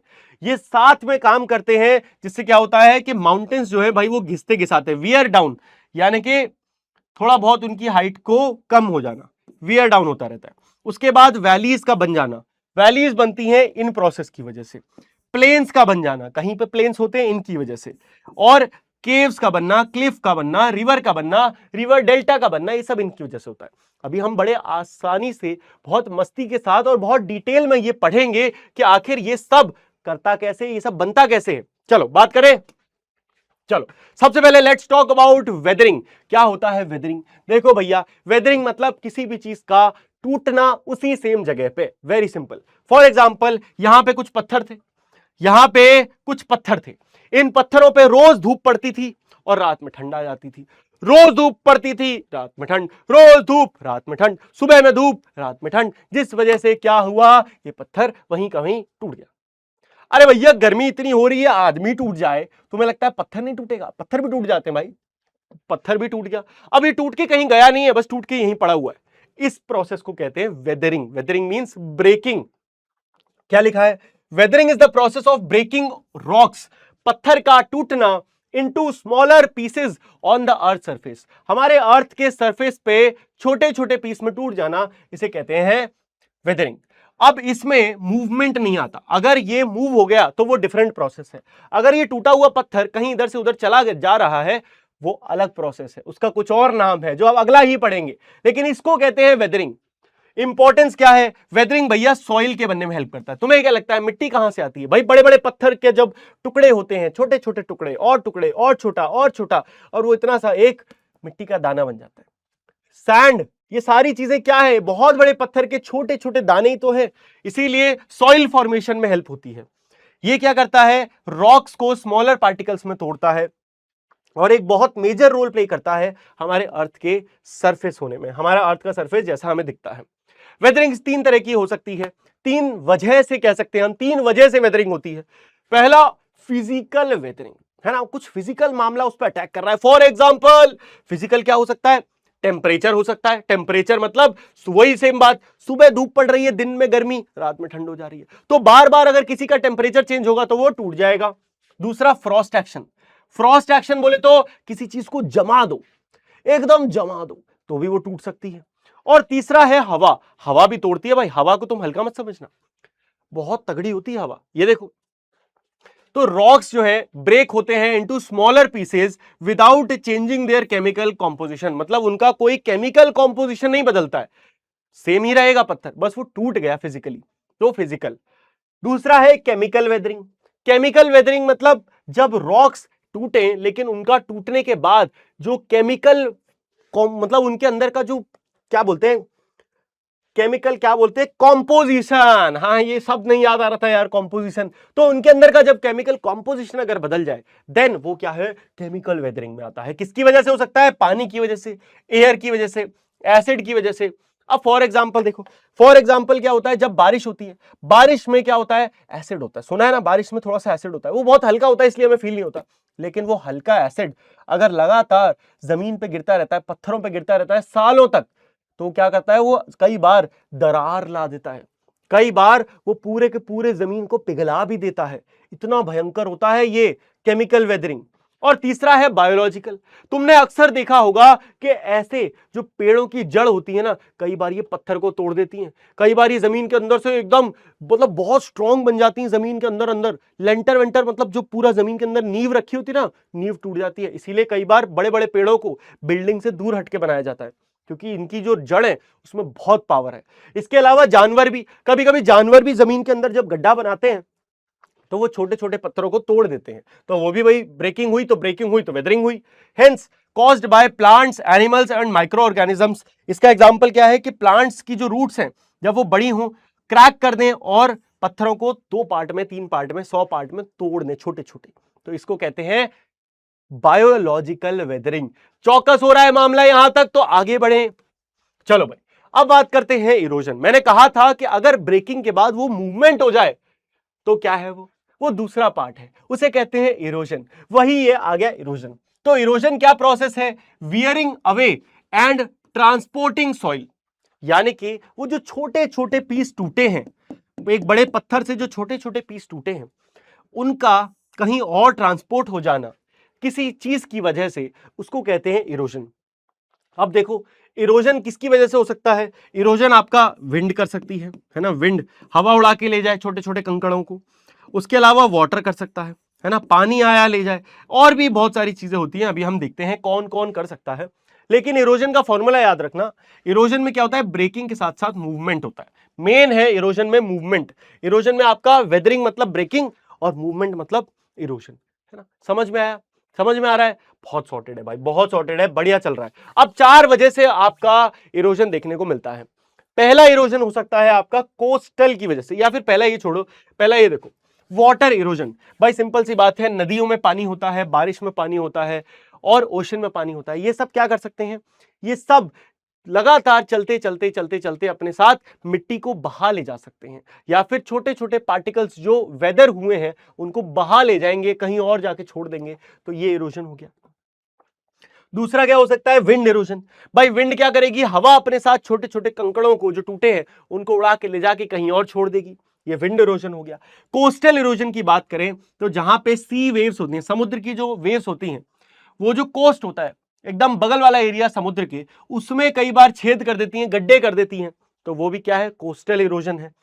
और ग्लेशियल इरोजन क्या हुआ कि जब ग्लेशियर यानी कि बर्फ का पहाड़ अपने साथ क्या करे, टूट फूट करके ले जाए, तो वो ग्लेशियल इरोजन हो गया। अब ऐसे समझ लो कि जो इरोजन का प्रोसेस है ना, जब हम कहते हैं इरोजन, तो इरोजन में 2 पार्ट आ जा रहे हैं। इरोजन में इन जनरल 2 पार्ट आ जा रहे हैं। एक आपका वेदरिंग आ गया, ठीक है, जो कि ऑलरेडी हो चुका है, वेदरिंग, और उसके साथ साथ ट्रांसपोर्टेशन, कि भाई इधर से उधर ले जाना। तो ये दोनों पार्ट इरोजन के अंदर कवर होंगे जब भी आप सोचोगे, ठीक है। मतलब मेंटली जब इमेजिन करोगे ना वर्ड इरोजन, तो ये दोनों साथ में कि हाँ कुछ टूट टूट के जा रहा है ना। अब एक एक करके इसको थोड़ा और अच्छे से देखते हैं। ह्यूमन लाइफ की बात करें, हम इंसानों पे इरोजन कैसे काम करता है, हम इंसानों पे इरोजन कैसे काम करता है, चलो। कैसी रही आपकी हाथ? तो भाई सबसे पहले ये क्या करता है इरोजन, हमारे अर्थ पे जो टॉप सॉइल होती है ना, फर्टाइल टॉप सॉइल, उसको रिमूव कर देता है, जिसकी वजह से भैया किसान का बड़ा नुकसान हो जाता है। तो अगर कोई किसान है, फॉर एग्जाम्पल दोस्तों ये है राजू किसान, राजू किसान के पास अच्छा खेत था जिसपे क्या हुआ, पानी आया और सारी फर्टाइल सॉइल को ले गया बहा के, तो राजू किसान हो जाएगा राजू सैड किसान, ठीक है। उसके साथ साथ कई बार हाउसेस को डैमेज हो जाता है, रोड्स को डैमेज करता है, फार्मलैंड को डैमेज करता है जो नदियों और कोस्ट के पास होते हैं। कंस्ट्रक्शन एंड माइनिंग को अनस्टेबल बनाता है इरोजन। इरोजन की वजह से क्या होता है कि अगर कोई कंस्ट्रक्शन कर रहा है, कोई माइनिंग कर रहा है, और वहां की जो सॉइल है वो सॉइल इतनी मजबूत नहीं है, तो वो पूरा का पूरा घर ढह जाएगा। कई बार माइंस में जो केव होती हैं वो गुफा ढह जाएगी। Affects tourism and fishing by destroying beaches and fertile land, ठीक है। तो ये इफेक्ट्स होते हैं हमारे उस पे। अब सबसे इंपॉर्टेंट सवाल कि वेदरिंग और इरोजन में अंतर क्या है, जो ज्यादातर बच्चे कंफ्यूज ही रहते हैं कि इनमें अंतर क्या है, क्या ये दोनों सेम है, क्या वेदरिंग इरोजन का पार्ट है। आओ समझते हैं। तो वेदरिंग का मतलब होता है breaking off rocks into smaller pieces, वहीं पे इरोजन का मतलब होता है wears away and transport material. Weathering erosion क्या करता है, wears away and transport material, यानी कि यहां पे वो टूट फूट भी हो रही है और उसके बाद ट्रांसपोर्ट भी हो जा रहा है। इसमें कोई मूवमेंट नहीं होता मटेरियल का, यहां पे मटेरियल का मूवमेंट भी होता है इरोजन में। Acts as a same place, यहां पे एक ही जगह पे काम करता है, ये कैरी करता है मटेरियल को दूसरी जगह तक। यहां पे सॉइल फॉर्मेशन में मदद होती है वेदरिंग में, लेकिन इरोजन क्या करता है, हमारे लैंडफॉर्म्स को रीशेप करता है by removing and depositing materials. अब भैया देखो, इरोजन के थ्रू अगर कोई वो है टूटा फूटा पार्ट्स है, वो कहीं तो जाके इकट्ठा हो जाएंगे ना, वो जहां पे जाके इकट्ठा होंगे उसे हम कहते हैं डिपोजिशन, डिपॉजिटिंग, के भाई यहां पे डिपॉजिट हो गया, ठीक है। चलो अब हम बात करते हैं दोस्तों ग्रेडेशन की, है ना। ग्रेडेशन यानी कि ग्रेडेशन बोले तो हमारे अर्थ पे जितने भी चेंजेस हो रहे हैं, जितने भी टूट फूट हो रही है, यानी कि नया लैंड जितना भी सरफेस है, या तो वो बन रहा है या टूट रहा है या घिस रहा है, ये सब हो रहा है, ये सब ग्रेडेशन होता है। ग्रेडेशन मतलब, ग्रेडेशन का अगर हम वैसे लिटरल मीनिंग देखें तो ये जो वर्ड होता है ग्रेडेशन, ज्योग्राफी में ये 2 वर्ड्स के कॉम्बिनेशन से बनाया गया है। पहला वर्ड आता है क्या, एग्रेडेशन, ठीक है, इसके आगे आप एक एजी लगा दो, एग्रेडेशन। और दूसरा वर्ड आता है डिग्री, डिग्रेडेशन, ठीक है। तो डिग्रेडेशन, एग्रीडेशन, डिग्रेडेशन, एग्रीडेशन मतलब नया बनना, डिग्रेडेशन मतलब टूटना, एग्रीडेशन मतलब बनना, डिग्रेडेशन मतलब टूटना। ये होता है ग्रेडेशन, इन दोनों का मिक्सचर। जब ये दोनों साथ में हो जाए तो वो ग्रेडेशन। अब देखो ग्रेडेशन के जो एजेंट्स हैं वो क्या है, नेचुरल फोर्सेस हैं जो कि क्या करते हैं, वियर डाउन करते हैं अर्थ को, ट्रांसपोर्ट करते हैं और डिपॉजिट करते हैं मटेरियल्स को, धीरे धीरे अर्थ के सरफेस को लेवल भी करते रहते हैं। कौन कौन से होते हैं ये बहुत डिटेल में पढ़ने हैं हमें। पहला होता है रनिंग वाटर, फिर ग्लेशियर्स, फिर विंड, फिर वेव्स और ग्राउंड वाटर। आओ एक एक करके इन सबको डिटेल में पढ़ते हैं और देखते हैं कि इन सब से आखिर बनता क्या है। सबसे पहले let's talk about running water. तो रनिंग वाटर की अगर हम बात करें तो ये वो बहता हुआ पानी है जो नदियों में बहता है। सबसे ज्यादा हमें नदियों में देखने को मिलता है। क्या लगता है आपको, ये नदियां भी कुछ बना देती होंगी? और एक गजब की चीजें बनाती हैं, देखना। Running water is one of the most powerful agents of gradation. Most powerful agents में से एक आता है रनिंग वाटर। ये शेप करता है हमारे अर्थ के सरफेस को through erosion, transportation and deposition. तो इरोजन कहीं पे ले गया, ट्रांसपोर्टेशन वो रास्ते में ले जाने वाली चीज, और डिपोजिशन यानी कि कहीं पे इकट्ठा कर दिया। Different landforms are formed in the upper, middle and lower courses of a river. तो मैंने आपको क्या बोला, रनिंग वाटर कहां मिलता है, रिवर में मिलता है। रिवर का अगर हम रास्ता देखें, जहां से वो शुरू होती है और जहां तक वो जाती है, उसको हम तीन पार्ट्स में बांट सकते हैं। एक होता है अपर कोर्स, मिडिल कोर्स और लोअर कोर्स। इन तीनों में ही रिवर नई नई चीजें बनाती है। देखो ये है हमारे रिवर के तीन कोर्स, ध्यान से देखो। वो है अपर कोर्स, फिर उसके बाद आया मिडिल कोर्स और लास्ट में फिर क्या आया, लास्ट में आया आपका लोअर कोर्स। तो भैया अब अपना यहां पे मैंने हेडिंग गलत कर दी है, यहां पे क्या होगा, लोअर कोर्स हेडिंग होगी और बाकी जो नीचे लिखा है वो एकदम ठीक लिखा है। तो इसको सबसे पहले इसी को ठीक कर दूं। तो यहां पे अपर कोर्स की जगह क्या होगा, यहां पे सी, यहां होगा लोअर, लिख लेना सही से, लोअर कोर्स। अब देखो एक एक करके डिटेल में ये होते क्या है। सबसे पहले अपर कोर्स की बात करें तो ये नदियां पहाड़ों से शुरुआत होती है। नदियों की शुरुआत कहां से होती है, हमेशा पहाड़ों से या ग्लेशियर से होती है। Steep slope and strong erosion, क्योंकि अब नदी बहुत तेज बह रही है, बहुत तेज बह रही है, स्पीड बहुत ज्यादा है, तो इरोजन बहुत ज्यादा होगा। इरोजन का मतलब है क्या, इरोजन का सिंपल मतलब है कि नदी, पानी जो बह रहा है अपने साथ साथ क्या ले जा रहा है, सॉइल के पार्ट्स को ले जा रहा है या चीजों को काट दे रहा है। ये सब इरोजन में होता है। अब ये क्योंकि पानी बहुत तेज बह रहा है इसीलिए ये होता है, इसीलिए हमें बनती हैं वी शेप्ड वैलीज, वाटरफॉल्स या रैपिड्स। ठीक है, अब देखो एक बार, वी शेप्ड वैली क्या है, मान लो ऐसे करके एक पहाड़ हुआ करता था, है ना, यानी कि ये क्या है, ये सिंपल सा एक पत्थर है। इस पत्थर पे अगर मैं पानी बहाऊं तो क्या होगा, बहुत स्पीड में पानी अगर बहाऊं तो क्या होगा, पानी इस पत्थर को ऐसे करके काटने लगेगा। क्या होगा, पानी इस पत्थर को ऐसे करके काटने लगेगा। समझ में आ रहा है, इसको कहते हैं वी शेप्ड। धीरे धीरे जब ये पहाड़ों में देखने को मिलता है तब ऐसी जब वैलीज बनती हैं इसे कहते हैं वी शेप्ड वैली। ठीक है, वी शेप्ड। और क्या है, वाटरफॉल तुम्हें पता है, झरने। रैपिड मतलब जब पानी का बहुत तेज तेज बवंडर आता है तो वो रैपिड।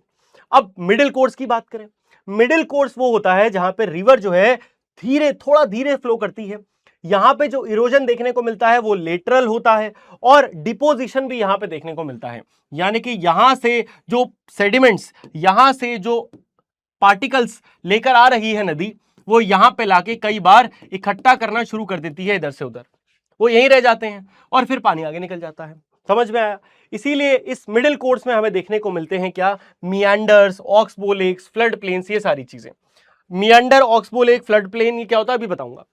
उसके बाद आती है दोस्तों बात किसकी, सबसे ज्यादा नीचे। अब नदी एकदम प्लेन पे आ चुकी है। प्लेन पे क्या है, ढलान नहीं है, ढलान नहीं है तो स्पीड नहीं है नदी के पास, स्पीड नहीं है तो मतलब यहां पे लीस्ट स्पीड देखने को मिलेगी। इसकी वजह से डिपोजिशन यहां पे सबसे ज्यादा होगा। यहां पे क्या हो रहा होगा, नदी जो सामान उठा उठा के लाई है वो बस यहां पे इकट्ठा कर रही होगी जगह जगह पे, और आखिरी में नदी जाके किसी समुद्र में मिल जाती है, और समुद्र में मिलने से पहले जो वो बनाती है शेप, उसे अपन क्या बोलते हैं, डेल्टा बोलते हैं। ठीक है, अभी देखेंगे। तो इसीलिए यहां पे डेल्टा बनते हैं, नेचुरल लीव्स बनती हैं और एलुवियल फैंस बनते हैं। चलो अब एक एक करके देखते हैं भैया आखिर बन क्या क्या रहा है, कैसे बन रहा है। सबसे पहले लेट्स टॉक अबाउट वाटरफॉल यानी कि झरना। आप में से कितने बच्चों ने रियल लाइफ में एक झरना देखा है, मुझे चैट में बताना। झरना किस किसने देखा है? मैंने तो देखा है, मसूरी में है दोस्तों एक केम्प्टी फॉल्स, वो मैंने देखा है। आप लोग भी बताना आपने वो देखा है कि नहीं देखा। तो एक वाटरफॉल क्या होता है? एक वर्टिकल या फिर बड़ा स्टीप फॉल होता है रिवर का ओवर अ क्लिफ। तो यानी कि एक चोटी से जब पानी एकदम से जूम करके गिरता है तो इसको अपन क्या बोलते हैं? इसको हम नाम देते हैं वाटरफॉल का। फॉर्मेशन क्या बात करें कैसे ये बनता है, तो ये फॉर्म होता है अपर कोर्स ऑफ अ रिवर में। रिवर के सबसे अपर कोर्स में ये देखने को मिलता है। हार्ड रॉक्स रेजिस्ट इरोजन, जो हार्ड रॉक होते हैं ना वो इरोजन को रेजिस्ट करते हैं, इसीलिए ये बनता है। अभी दिखाऊंगा कैसे। और जो सॉफ्ट रॉक होते हैं वो इरोड हो जाते हैं धीरे धीरे। इसकी वजह से क्या होता है? एक सडन वर्टिकल ड्रॉप आता है, एक सडन वर्टिकल ड्रॉप। अब देखो मजे की बात क्या है, मान लो यहां पे एक ऐसे करके पत्थर हुआ करता था। अब यहां पे पत्थर से यहां मस्त पानी जाया करता था। अब पानी इतनी तेज जा रहा है और हो क्या रहा है, ध्यान से देखना। यहां का इतना एरिया का जो पत्थर है ये बहुत ही सॉफ्ट पत्थर है, सॉफ्ट पत्थर है, बहुत सॉफ्ट है। तो जब पानी आया बहुत तेजी से तो पानी क्या करेगा? इस सॉफ्ट पत्थर को पूरा का पूरा बहा देगा। और अगर ये सॉफ्ट पत्थर बह गया तो अब पत्थर कुछ ऐसा दिखेगा। सॉफ्ट तो बह गया और अब अगर पत्थर ऐसा दिखेगा तो ये एक झरने का फॉर्मेशन बन जाएगा। समझ में आया? ऐसे बनते हैं झरने। इंपॉर्टेंस की बात करें तो भाई ये टूरिस्ट अट्रैक्शन होते हैं, भैया लोग घूमने जाते हैं मस्ती से। उसके अलावा हाइड्रो इलेक्ट्रिक एनर्जी जनरेट करते हैं। अगर मैं यहां पे क्या करूं, अगर मैं यहां नीचे एक टरबाइन लगा दूं और ये टरबाइन गोल गोल घूमे और जाके एक सिस्टम से क्या करे? इलेक्ट्रिसिटी जनरेट करे, तो ये क्या हो जाएगा? ये हमारे लिए हाइड्रो इलेक्ट्रिक पावर प्लांट हो जाएगा। उसके अलावा ट्रैकिंग और फोटोग्राफी हो गया, और कल्चरल और रिलीजियस इंपॉर्टेंस भी अक्सर देखने को मिलती है, लोग पूजा वूजा भी करते हैं। ठीक है, तो ये हो गया अपना झरना। एनसीईआरटी की डायरेक्ट इमेज देख लो। एनसीईआरटी में क्या क्या बताया है झरने के, एक लेबल्ड डायग्राम है। ये लेबल्ड डायग्राम तुम्हें याद रखने हैं। अब क्वेश्चंस का लेवल थोड़ा बढ़ गया है तो हो सकता है आपके एग्जाम में अच्छे क्वेश्चंस पूछे जाएं। एक वाटरफॉल क्या है? एक वर्टिकल और स्टीप फॉल है over river, of a river over a cliff. इसमें 1 नंबर पे यानी कि इधर जो है ये क्या है? ये रिवर है। ये जो आ रहा है पानी ये रिवर है। उसके बाद ये जो मेन पत्थर है जहां से ये नीचे गिर रहा है इसको अपन क्या बोलते हैं? इसको कहते हैं हार्ड रॉक। उसके बाद इधर ये जो तुम्हें नीचे दिख रहा है ये क्या है? 3 पे आपको देखो तो हमें क्या दिखता है? इधर गैप हो गया, गैप। और 4 पे क्या है? ये देखो प्लंज पूल। यहां पे एकदम जहां पे पानी गिरे यहां पे एक थोड़ा सा स्विमिंग पूल जैसा बन जाएगा क्योंकि यहीं गिर रहा है, तो ये हो गया हमारा प्लंज पूल। और 5 नंबर पे फिर नदी आगे भाग गई। ये जो आपको एरिया दिख रहा है ये क्या है? ये है सॉफ्ट रॉक। ठीक है, ये क्या है? Soft rock. ठीक है, ये सारे नोट्स आपको पीडब्ल्यू के ऐप पे फ्री ऑफ कॉस्ट मिल जाएंगे, तो डाउनलोड कर लेना भाई। अब अगली बात करें दोस्तों, मियांडर। मियांडर क्या होता है? तो मियांडर मतलब ऐसे समझो नदी कैसे चलेगी? इधर चला मैं उधर चला, जाने कहां मैं किधर चला, लेकिन फिसला नहीं। तो इधर चला उधर चला। नदियां क्या करती हैं? अक्सर ऐसे राउंड एंड राउंड शेप बनाती हैं। इसी राउंड एंड राउंड शेप को अपन क्या बोलते हैं? मियांडर्स बोलते हैं। तो एक मियांडर क्या है? इज अ विंडिंग बेंड, एक बेंड है इन द मिडिल और lower course of a river. तो नदी जब अपने मिडिल कोर्स में या लोअर कोर्स में होती है तब अक्सर वो बहुत ऐसे बेंड करती है, बहुत बेंड हो जाती है। इसी को अपन क्या बोलते हैं? मियांडर। मियांडर। और मियांडर में सुनाई देता है कुछ कुछ bender, meander bender, meander bender. तो ऐसे याद रखना कैसे होता है। तो जो आउटर बैंक है उधर इरोजन होगा और जो इनर बैंक है वहां डिपोजिशन होगा। कंटिन्यूस इरोजन और डिपोजिशन की वजह से क्या होता है? अक्सर बेंड बन जाते हैं। तो अब समझो ये क्या बोला आदि भैया ने, ये क्या बोला। अच्छा वैसे तो ये इमेज देखो समझोगे, ये तो डेल्टा आ गया। देखो मैं समझाता हूं। मान लो ये नदी है, ठीक है, ये क्या है? एक नदी है। इस नदी में अगर आप देखो जो पानी आ रहा होगा, पानी ऐसे ऐसे पानी आ रहा होगा, ठीक है, ऐसे ऐसे आ रहा होगा, राइट, ऐसे ऐसे घूम रहा होगा। तो ये क्या है हमारा? ये आउटसाइड वाला, ये है हमारा आउटर बैंक। और अंदर की साइड जो है हमारा, ये क्या है? हमारा इनर बैंक। आउटर बैंक और इनर बैंक, अब दोनों पे अलग अलग प्रोसेस चल रहे हैं। आउटर बैंक पे इरोजन चल रहा है। यहां पे क्या हो रहा है? नदी यहां बहुत तेज आ रही है, बहुत तेज आ रही है। तो यहां के जो पार्टिकल्स हैं, यहां के जो पार्टिकल्स हैं इनको अपने साथ ही यहां बहा के ले जा रही है। ठीक है, अब यहां इनर बैंक पे क्या हो रहा है, इनर बैंक पे ये हो रहा है जब नदी ऐसे गोल घूमी, ऐसे घूम के इधर टक्कर मारी, तो क्या हुआ, जो पार्टिकल्स यहां से उठाए थे नदी ने वो यहां छोड़ दिए इनर बैंक पे। तो इस वजह से क्या हो रहा है, इनर बैंक आउटर बैंक का कॉन्सेप्ट आ रहा है। तुझे इतना याद भी नहीं रखना यार, तुम्हें इतना याद रखना है कि भाई मियांडर किसे कहते हैं, मियांडर में आउटर बैंक पे क्या होता है, इरोजन होता है, इनर बैंक पे डिपोजिशन होता है, और लगातार ये इरोजन डिपोजिशन चलता रहता है। इसकी वजह से लार्ज रिवर बेंड बन जाते हैं। इसकी इंपॉर्टेंस बहुत तगड़ी है, ये फर्टाइल एलुवियल सॉइल को सपोर्ट करता है एग्रीकल्चर में। भैया नदी की वजह से ही तो सॉइल फर्टाइल हो रही है। सेटलमेंट्स के लिए बहुत सूटेबल है, मतलब अगर आसपास शहर वहर बसाना है तो बहुत बढ़िया जगह है, एकदम इन्हीं मियांडर्स के पास बसा डालो। यूज्ड फॉर इरिगेशन और नेविगेशन के लिए यूज होता है, और सीनिक लैंडस्केप प्रमोट करता है। बहुत सुंदर लगता है देखने में, वाह क्या सुंदर नजारे हैं, मजा आ गया, दिल खुश हो गया, गार्डन गार्डन हो गया एकदम, दिल समझ रहे हो।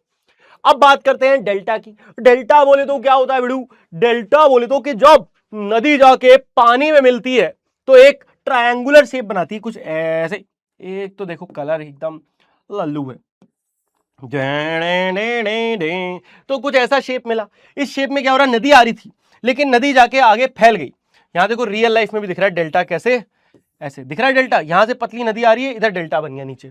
तो डेल्टा क्या होता है, delta is a fan shaped, है ना, पंखा, पंखा जू जू, ये पंखा, पंखा देखा, पंखा shaped is a fan shaped, या फिर एक ट्रायंगुलर लैंडफॉर्म है जो कि बनता है at the mouth of a river, यानी कि रिवर के माउथ पे due to the deposition of sediments. अब ऐसा हो इसलिए रहा है क्योंकि नदी अब आखिर में जा रही है अपने पापा समुद्र से मिलने। अब नदी बेचारी जा रही है अपने पापा समुद्र से मिलने, तो वो रास्ते में जो जो भी टॉफी चॉकलेट उठाते हुए लाई है सब वहीं छोड़ देंगे, नहीं तो पापा बहुत पिटाई लगाएंगे। तो नदी ने क्या करा, नदी यहां पे जितना सामान कंकड़ पत्थर लेकर आ रही थी वो सबको यहीं डिपॉजिट कर देगी। तो ये सब क्या है, डिपॉजिट है जो नदी लेकर आई है, उससे इतने बड़े बड़े डिपॉजिट बन गए, देख रहे हो, ये नदी के डिपॉजिट हैं। और यही डिपॉजिट क्या हो जाता है, यही डिपॉजिट धीरे धीरे करके बढ़ते जाते हैं और एक हमको डेल्टा फॉर्मेशन देखने को मिल जाता है, डेल्टा बन जाता है। चौकस हो गया मामला, यहां पे एकदम चमक गया। तो यहां पे जो छोटे छोटे ये तुम्हें दिख रहे हैं इन्हें कहते हैं आइलैंड बार्स। क्या कहते हैं, या तो आइलैंड कह लो छोटे छोटे, लेकिन आइलैंड ज्यादा बहुत बड़ा होता है, ये तो बहुत छोटे, तो इनको आप बार्स कह सकते हो। ठीक है, चलो यहां तक मामला चौकस है। अब देख लो डेल्टा के बारे में लिखना क्या क्या है, वो बहुत जरूरी है। तो क्या है डेल्टा, ये तुम्हें बता दिया। बनता कैसे है, जब रिवर एक समुद्र में एंटर करती है या ओशन में या लेक में, तो उसका फ्लो धीरे हो जाता है। फ्लो धीरे होता है तो उसके जो सेडिमेंट्स है वो वहीं पे डिपॉजिट होने लगते हैं, डिपॉजिट होने लगते हैं तो धीरे धीरे एक डेल्टा बन जाता है। बहुत बढ़िया। अब डेल्टा की इंपॉर्टेंस क्या है डेल्टा की, भैया डेल्टा जहां होता है वहां बहुत हाईली फर्टाइल रीजन होता है, आइडियल होता है क्रॉप्स के लिए जैसे राइस और जूट। रिच फिशिंग ग्राउंड्स होते हैं, यहाँ पे फिशिंग विशिंग बढ़िया कर सकते हो। सपोर्ट डेंस पॉपुलेशन, कहीं बहुत पॉपुलेशन है तो वहां डेल्टा होने चाहिए। और important for trade and transport. अब ये तो अपने को समझ में आ गया। क्या आपको पता है इंडिया में ऐसा कौन सा डेल्टा है जो सबसे इंपॉर्टेंट है, तो वो है दोस्तों द सुंदरबन डेल्टा। लेकिन अब ये सिर्फ इंडिया में नहीं है, ये आपका सुंदरबन डेल्टा जो है ये इंडिया और बांग्लादेश दोनों में एक्सटेंड करता है, दोनों इसको शेयर करते हैं। ठीक है, तो ये बहुत इंपॉर्टेंट था। अब आगे बढ़े तो देख लो भाई, एक बार क्विक रिवीजन मैं आप लोगों को करा देता हूं। ये टेबल्स बहुत जरूरी हैं, इससे सब याद हो जाएगा। तो रिवर का कोर्स होता है अपर मिडिल लोअर। अपर कोर्स में सबसे ज्यादा इरोजन होता है, मिडिल कोर्स में इरोजन और डिपोजिशन होता है, लोअर कोर्स में सिर्फ डिपोजिशन होता है। इरोजन में वी शेप्ड वैली देखने को मिलती है ना, मतलब एकदम ऐसे वाली, और वाटरफॉल मिलते हैं, रैपिड्स मिलते हैं। उसके बाद यहां पे मिडिल कोर्स में हमें मियांडर्स देखने को मिलते हैं, मियांडर ऐसे करके, मियांडर से ही ऑक्सबो लेक निकल जाती है। देखो क्या हो रहा है, ये एक नदी है। अब नदी अगर इतना ज्यादा बेंड हो गई, इतना ज्यादा बेंड हो गई, इतना बेंड हो गई, इतना बेंड हो गई, अब धीरे धीरे क्या होगा, नदी तो बहुत ज्यादा बेंड हो रही है, लेकिन बेंड ये थोड़ा ज्यादा हो गई। बीच में कुछ ऐसा हुआ कि पानी बहुत ज्यादा आया और नदी बेंड हो होके इतना आगे तक चली गई थी। क्या बोला, इतना आगे तक बेंड हो के चली गई थी। एक टाइम पे चली गई, चलो चली गई, तो उसकी वजह से यहां पे भी तो पानी आ गया होगा, यहां पे इधर एरिया में धीरे धीरे ये वापस अपनी जगह चली गई, और इतना यहां पे एक लेक रह गई। क्या रह गई, यहां पे एक लेक रह गई इतनी सी। इसी को अपन क्या कहते हैं, इसी को कहते हैं ऑक्स बो लेक। क्या कहते हैं, ऑक्स बो लेक कहते हैं इसको। ठीक है, नदी वापस चली गई लेकिन यहां पे छोड़ा, तो मियांडर्स की वजह से अक्सर ऑक्सबो लेक देखने को मिलती है। और फ्लड के प्लेन्स है ना, फ्लड कहीं पे आ जाती है, उसके बाद वहां पे प्लेन हो जाता है, फ्लड प्लेन्स। लास्ट में डिपोजिशन, जहां में डेल्टा, लीव्स, एलुवियल फैंस, ये सब देखने को मिलते हैं। चलो भाई, ये हो गया अपना बेसिक। अब हम बात करते हैं हमारे सेकंड एजेंट ऑफ ग्रेडेशन की, जिसे हम कहते हैं वेव्स एंड करंट्स। समुद्र की वेव्स, और समुद्र की वेव्स जब लगातार बहती हैं, वही सेम वर्ड आता है करंट्स। ठीक है, तो करंट्स मतलब ये नहीं चिपक गए करंट वाला, वो नहीं, समुद्र की वेव्स करंट है।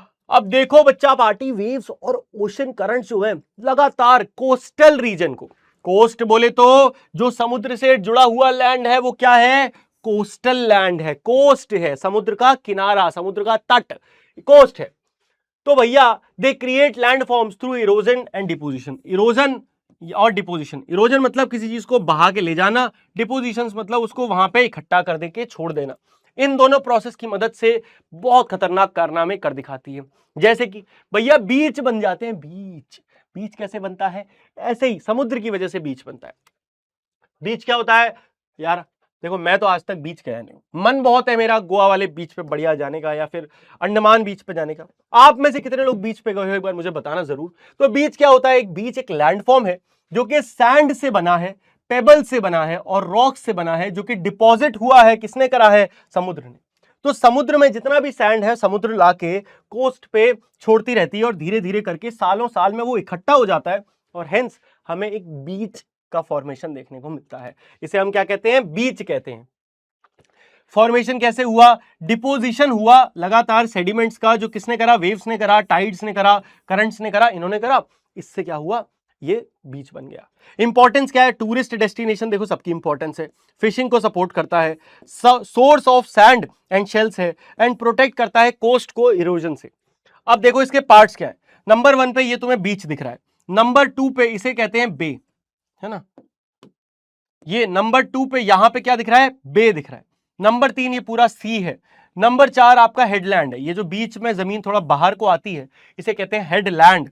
4 5 नंबर पे है सैंड बार, यहां पे आपको सैंड दिखेगा ना, यहां पे इट इज कॉल्ड सैंड बार। और 6 नंबर पे ये पतला सा एरिया, इसे कहते हैं फ्री एंड। क्या कहते हैं, फ्री एंड। और यहां पतला सा जो रास्ता जा रहा है, ये क्या है, ये है एक रिवर। तो इतने पार्ट्स हो सकते हैं एक बीच के। अगर कोई कहे एक लेबल्ड डायग्राम बनाओ बीच का, तो आप लोग बना सकते हो। चलो बहुत बढ़िया। अब बात करें अगले लैंडफॉर्म की, तो पहला क्या क्या बना देता है, सी का क्लिफ। ये देखो, ये इमेज अगर तुमने देख ली तो तुम समझ जाओगे कि यहां पे हमें क्या देखने को मिल रहा है। यहां पे हमें एक सी आर्क, सी स्टैक, ये सारी चीजें जो भी कोस्टल रीजन की वजह से बनती हैं, वो सब इस एक इमेज से हमें देखने को मिलेंगी। यहां ध्यान से देखो, ये दूसरा है, यहां पे सी क्लिफ है, सी केव है, सब दिखेगा।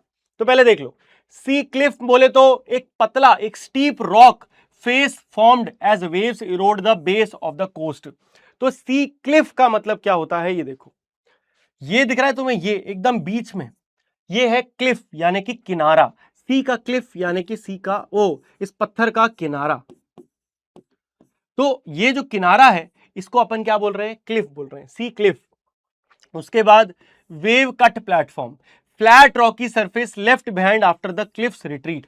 जब क्लिफ्स रिट्रीट कर देती हैं, देखो यहां पे ये भी दिखा देता हूं तुम्हें, ये भी होगा, ये अपने पास कहां गया, ये नंबर 1 पे होगा। ये तो हेडलैंड है, ठीक है ठीक है ठीक है, यहां पे इन्होंने दिखाया नहीं, लेकिन मैं आपको समझा देता हूं, बहुत सिंपल सी चीज है, बहुत सिंपल सी चीज है। ये क्या कह रहा है कि वेव कट प्लेटफॉर्म, जब भी वेव्स आती हैं, वेव्स बहुत तेजी से आती हैं, तो जब वेव्स वापस पीछे हट जाती हैं, तो वहां पे वो क्या करती हैं, गड्ढा कर देती हैं पत्थर में। इसी गड्ढे को अपन क्या कहते हैं, वेव कट प्लेटफॉर्म कहते हैं। अब बात करते हैं सी केव की। ठीक है, सी केव होता है, सी आर्क होता है और सी स्टैक होता है।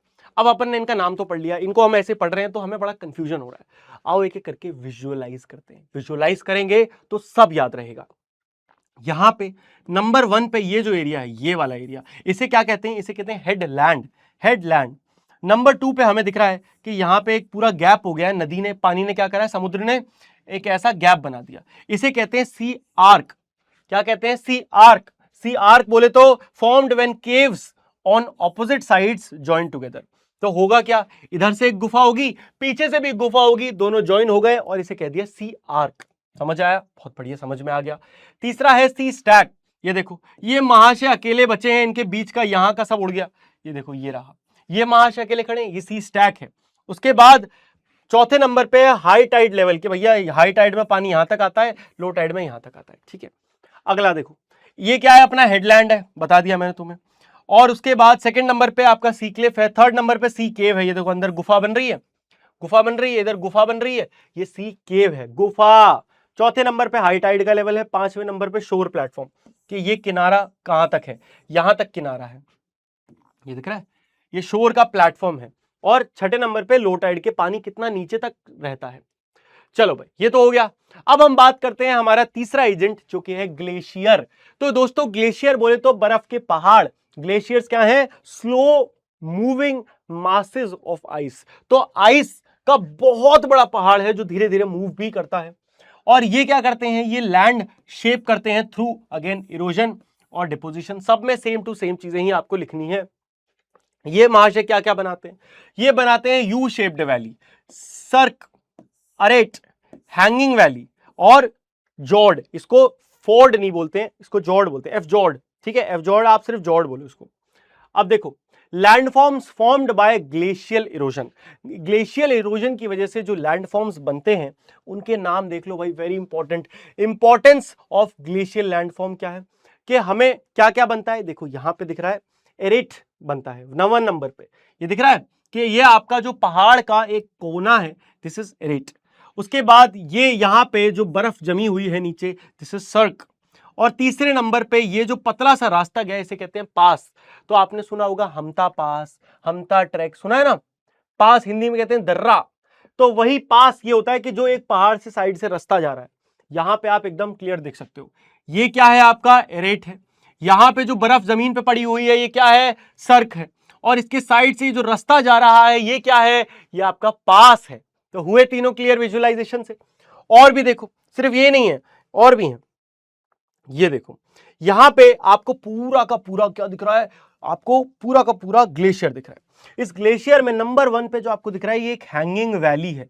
तो भाई हैंगिंग वैली इसको क्यों कहा जा रहा है, कि देखो यहां पे क्या है, यहां पे ये पूरी जो वैली चल रही है, ये वैली क्यों बनी, ये इसको यू शेप्ड वैली क्यों कहते हैं, क्योंकि देखो समझो, एक बात समझो। मान लो आपने एक रेत का ऐसे वो बनाया, ठीक है, एग्जाम्पल दे रहा हूं, इससे समझ में आ जाएगा। मान लो ये पूरी की पूरी क्या है, रेत है, पूरी की पूरी क्या है, रेत है। अगर रेत में मैं क्या करूं, सिर्फ एक पतली सी उंगली ऐसे करके फिराऊं, एक पतली सी उंगली ऐसे करके फिराऊं, तो क्या होगा, एक कट लगेगा। अगर रेत को अगर आप साइड से देखोगे तो कुछ हल्का सा ऐसे दिखेगी, राइट। इसी को कहते हैं वी कट वैलीज, है ना, वी वैलीज, है ना। अगर मैं क्या करूं, अगर मैं क्या करूं, मैं ये वाली बॉटल लूं, ये बॉटल लूं, और इसी सेम रेत पे मैं ये वाली बॉटल ऐसे करके ऐसे फिरा दूं, तो अगर मैं इसको साइड से देखूंगा तो मुझे कैसा देखने को मिलेगा, ऐसे एक गड्ढा हो गया होगा, हाँ के ना। इसी को कहते हैं यू शेप्ड वैलीज। और यू शेप्ड वैली कैसे बनती है भाई, देखो यहां पे जब मोटा सा पहाड़, एकदम जो मोटा सा पहाड़ है आपका ग्लेशियर है, वो धीरे धीरे पूरा ऐसे जाएगा, तो यहां पे इतना बड़ा गड्ढा नहीं बना जाएगा, इतना बड़ा गड्ढा बना गया, इसीलिए इसको कहेंगे अपन यू शेप्ड वैली।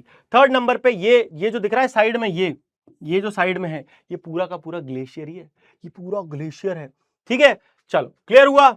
अब इंपॉर्टेंस की बात करो, इंपॉर्टेंस कि भैया ग्लेशियर की क्या इंपॉर्टेंस है। तो देखो, सबसे पहला तो टूरिस्ट अट्रैक्शन, सब में लिख दो भैया, सेम टू सेम, एनसीईआरटी ने यही दिखा हुआ है, सब में सेम लिखो।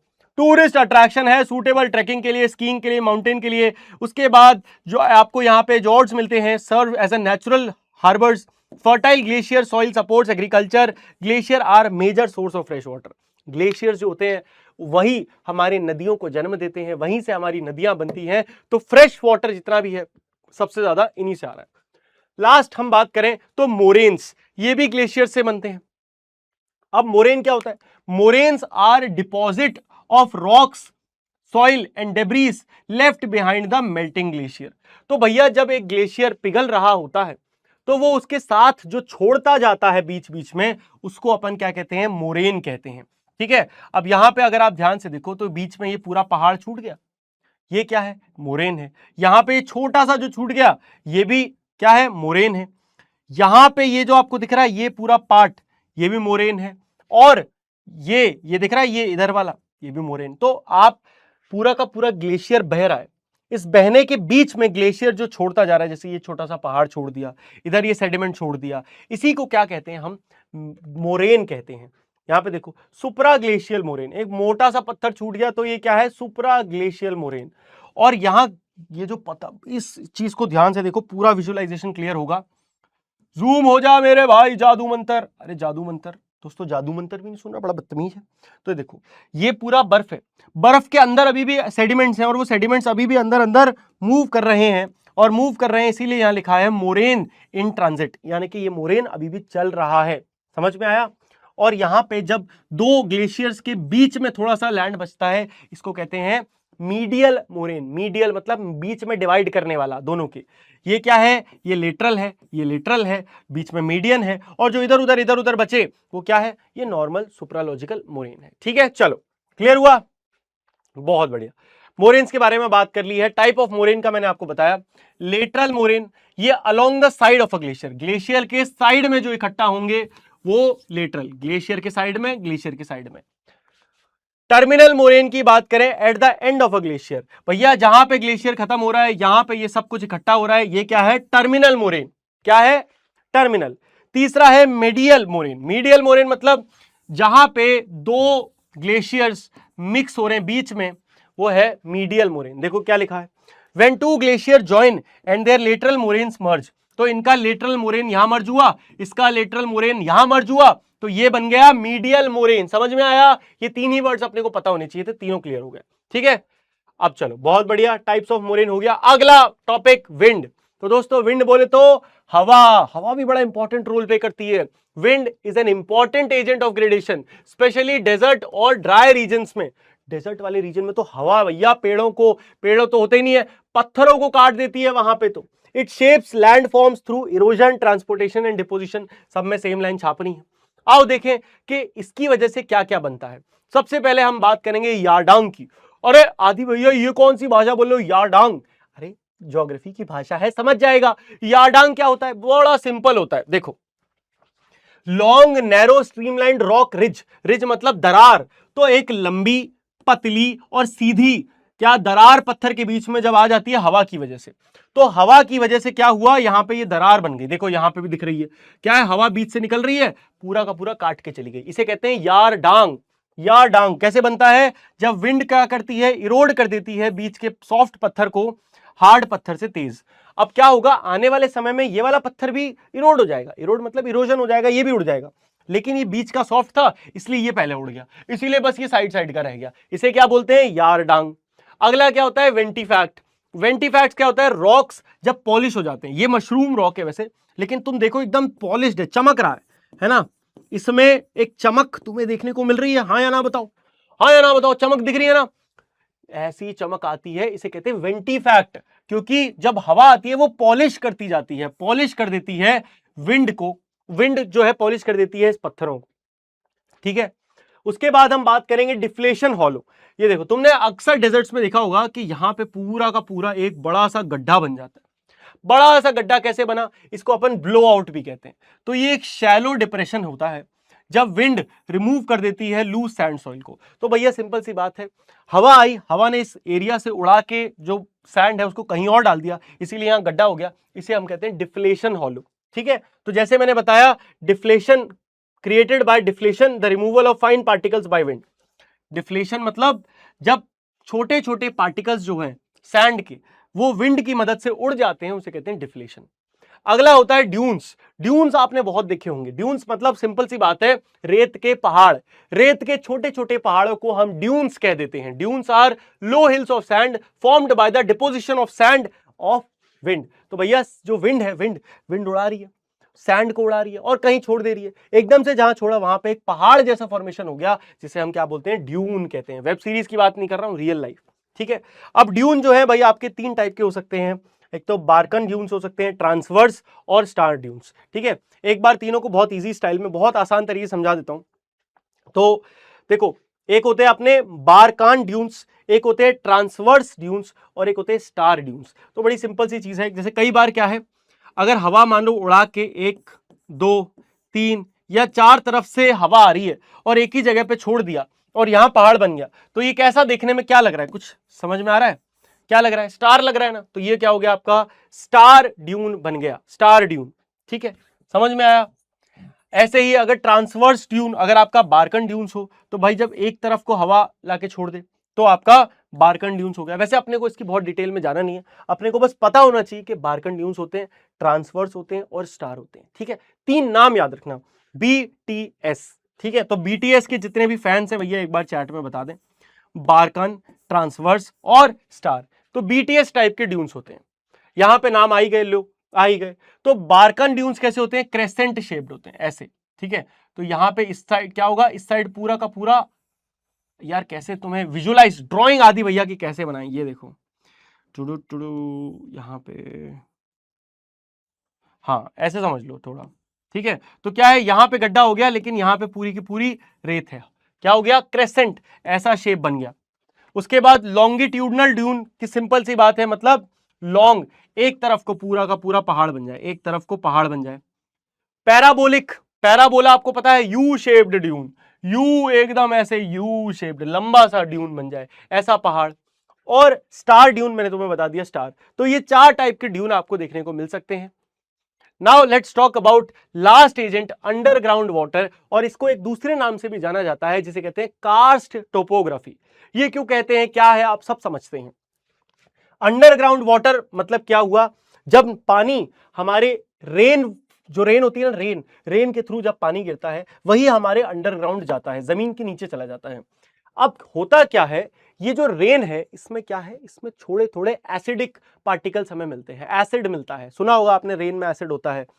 तो वही एसिड बहुत हल्का होता है, सालों साल जब जमीन पे गिरता रहता है तो वो जमीन को अक्सर इरोड करने लग जाता है, और इसी की वजह से हमको नई नई चीजें देखने को मिलती हैं। देखो, अंडरग्राउंड वाटर जो है मेनली केमिकल वेदरिंग, हाँ हमने 3 टाइप की वेदरिंग पढ़ी थी, ये कौन सी करता है? केमिकल वेदरिंग पे खेलता है। तो भाई जमीन के अंदर जो लाइमस्टोन वाली जमीन है, मतलब जहां पे भी पत्थर लाइमस्टोन का है, लाइमस्टोन बोले तो हिंदी में पता होगा तुम लोगों को, क्या बोला मैंने? चूना। तो चूने का पत्थर जो होता है ना, तो वो लाइमस्टोन है, या फिर और भी रॉक जो सॉल्यूबल हो, कोई भी ऐसा पत्थर जो पानी में घुल जाए, जब उस पे लगातार ये पानी गिरता रहता है, गिरता रहता है, गिरता रहता है, तो उस बेचारे की हालत कुछ ऐसी हो जाती है। इसमें या तो क्या होगा, एक बड़ा सा गड्ढा हो जाएगा जिसे सिंक होल कहेंगे, कई बार इसमें गुफाएं बन जाएंगी जिसे केव्स कहेंगे। इन गुफाओं में तुमने देखा होगा कि ऐसे ऐसे करके पत्थर लटक जाते हैं, है ना, पत्थर लटक जाते हैं, इन्हें स्टैलेक्साइट्स कहते हैं, स्टैलेक्टाइट्स। ठीक है, अंडरग्राउंड नदियां भी हो जाती हैं, समझ में आया? अंडरग्राउंड नदियां, आओ इन सबको अच्छे से देखते हैं। अब ये जो पूरा अलग सा लैंडस्केप बन रहा है, यहां पे जितनी भी चीजें जमीन के अंदर बन रही हैं, इसको कहते हैं कार्स्ट टोपोग्राफी। क्या कहते हैं? कार्स्ट टोपोग्राफी, ये नाम है। ठीक है, ये नाम याद रखना, कार्स्ट टोपोग्राफी। देखो, सबसे पहले एक गुफा बनती है, जमीन के नीचे गुफा बनती है पानी की वजह से, एक नेचुरल अंडरग्राउंड हॉलो फॉर्म्ड होता है। वाई? बिकॉज अंदर का जो पत्थर था वो डिसॉल्व हो गया पानी के साथ, चूना, मान लो यहाँ पे जो पत्थर था वो पूरा चूना था, ऊपर से पानी आया, टुप टुप टुप टुप, यहां सब बहा के ले गया, तो यहां पे क्या हो गया? गड्ढा हो गया, इसे केव कहते हैं। ठीक है, तो एसिडिक ग्राउंड वाटर डिसॉल्व कर देता है सॉल्युबल रॉक्स को टाइम के साथ। अब इसमें ध्यान से देखो क्या क्या दिख रहा है मुझे, इसमें मुझे दिख रहा है स्टैलेक्टाइट। ठीक है, तो जो ऊपर से नीचे लटकते हैं उन्हें कहते हैं स्टैलेक्टाइट, और जो याद रखना नीचे से ऊपर की तरफ बढ़ते हैं उन्हें कहते हैं स्टैलेगमाइट। स्टैलेक्टाइट, स्टैलेगमाइट, देख लो, तो स्टैलेक तो दोनों में, एक में स्टैलेग है, एक में स्टैलेक है। तो जो टाइट है भाई, ऊपर से अगर मैं तुम्हें लटका दूं, अगर मैं तुम्हें ऊपर से लटका दूं तो तुम्हें बहुत टाइट पकड़ना पड़ेगा कि नहीं पकड़ना पड़ेगा? हाँ दी भैया, पकड़ना पड़ेगा, पकड़ना पड़ेगा टाइट, तो तुम क्या बोलोगे? स्टैलेग टाइट, स्टैलेग टाइट। लेकिन नीचे बैठे हो तो मस्ती मजे से बैठे होगे, तो इसीलिए एम से मस्ती, एम से माइट, स्टैलेग माइट, याद रहेगा? बहुत बढ़िया। चल आगे देखें, तो स्टैलेक्टाइट मैंने आपको बता दिया, एक क्या होता है? आइसिकल शेप्ड होता है, आइसिकल मतलब ये शेप्ड होती है। तो एक आइसिकल शेप्ड का डिपॉजिट है जो हवा से लटक रहा है केव में। ठीक है। और ये क्यों बनता है? क्योंकि पानी धीरे धीरे धीरे धीरे करके यहां से ऐसे बहता रहता है। Formed by the deposition of minerals from dripping water. तो पानी जब टपक रहा है, उस टपकते पानी में धीरे धीरे करके चीजें इकट्ठा होती जा रही हैं, होती जा रही हैं, होती जा रही हैं, और ऐसे ऐसे कुछ फॉर्म हो गया। इसका दूसरा भाई क्या है? स्टैलेगमाइट, जो जमीन पे बैठा है बढ़िया आराम से। ठीक है, सेम प्रोसेस स्टैलेगमाइट का। दो चीजें और होती हैं, एक होता है सिंक होल। सिंक होल मतलब एक बड़ा सा गड्ढा जब हो जाता है, एक depression or hole formed when the ground collapse. भैया क्या हुआ? पूरी की पूरी जमीन कोलैप्स हो गई, नीचे चली गई, तो वो सिंक होल है। और ऐसा ही क्या है? Underground river. कई बार नदियां अंडरग्राउंड हो जाती हैं। एक रिवर फ्लोज थ्रू केव्स, गुफाओं के थ्रू बहती है, और बीनीथ द अर्थ के सरफेस जब नदी बहती है तो हम क्या कहते हैं? अंडरग्राउंड रिवर कहते हैं। तो लास्ट में कास्ट लैंडफॉर्म की कुछ इंपॉर्टेंस है कि भैया फ्रेश वाटर हमें यहीं से मिलता है, बहुत सारे टूरिस्ट अट्रैक्शन देखते हैं, साइंटिफिक इंपॉर्टेंस बहुत है जियोलॉजिस्ट के लिए, कुछ केव्स जो है कल्चरल और रिलीजियस सिग्निफिकेंस रखती हैं, और सपोर्ट एडवेंचर एक्टिविटीज को करता है। अब हम आ चुके हैं चैप्टर के लास्ट टॉपिक की तरफ, जहां हम डिस्कस करने वाले हैं कुछ डिजास्टर्स को। तो लैंडफॉर्म्स हमने पढ़ लिए, अब हम डिस्कस करेंगे डिजास्टर्स के बारे में। 4 डिजास्टर्स को हम डिस्कस करेंगे। सबसे पहला, let's talk about landslide. Landslide मतलब सिंपल है, जब क्या होता है? जमीन टूट के नीचे गिर जाए। किसकी वजह से हो रहा होगा ये? ऑब्वियसली इरोजन की वजह से। पहले क्या हुआ? वेदरिंग हुई, वेदरिंग के बाद इरोजन हुआ, इरोजन ने नीचे खींच दिया।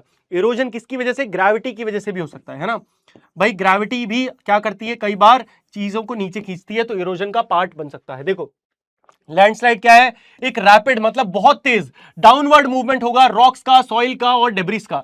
डेब्रिस मतलब टूटे फूटा मलबा, उसको कहते हैं डेब्रिस। तो ये एक पहाड़ में होता है, किसकी वजह से होता है? ग्रेविटी की वजह से होता है। इसकी वजह से क्या होगा?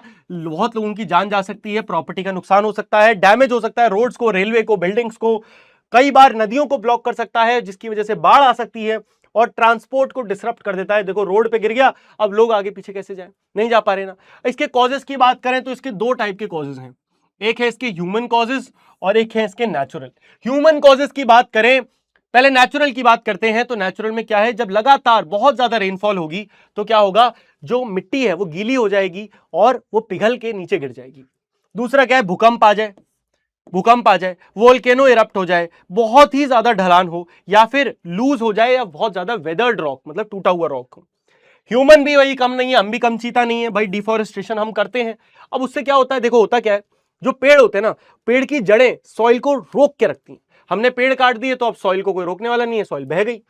दूसरा, माइनिंग, जमीन के अंदर गड्ढे कर दिए, रोड का कंस्ट्रक्शन करने के लिए हम खुद ही छेद करे जा रहे हैं, अनप्लैन्ड कंस्ट्रक्शन हो रहा है कहीं पे भी, पुअर ड्रेनेज सिस्टम, पानी पता नहीं कहां से कहीं भी जा रहा है, और इम्प्रॉपर लैंड यूज, लैंड का यूज इम्प्रॉपर हो रहा है। अगला आता है दोस्तों एवेलांच।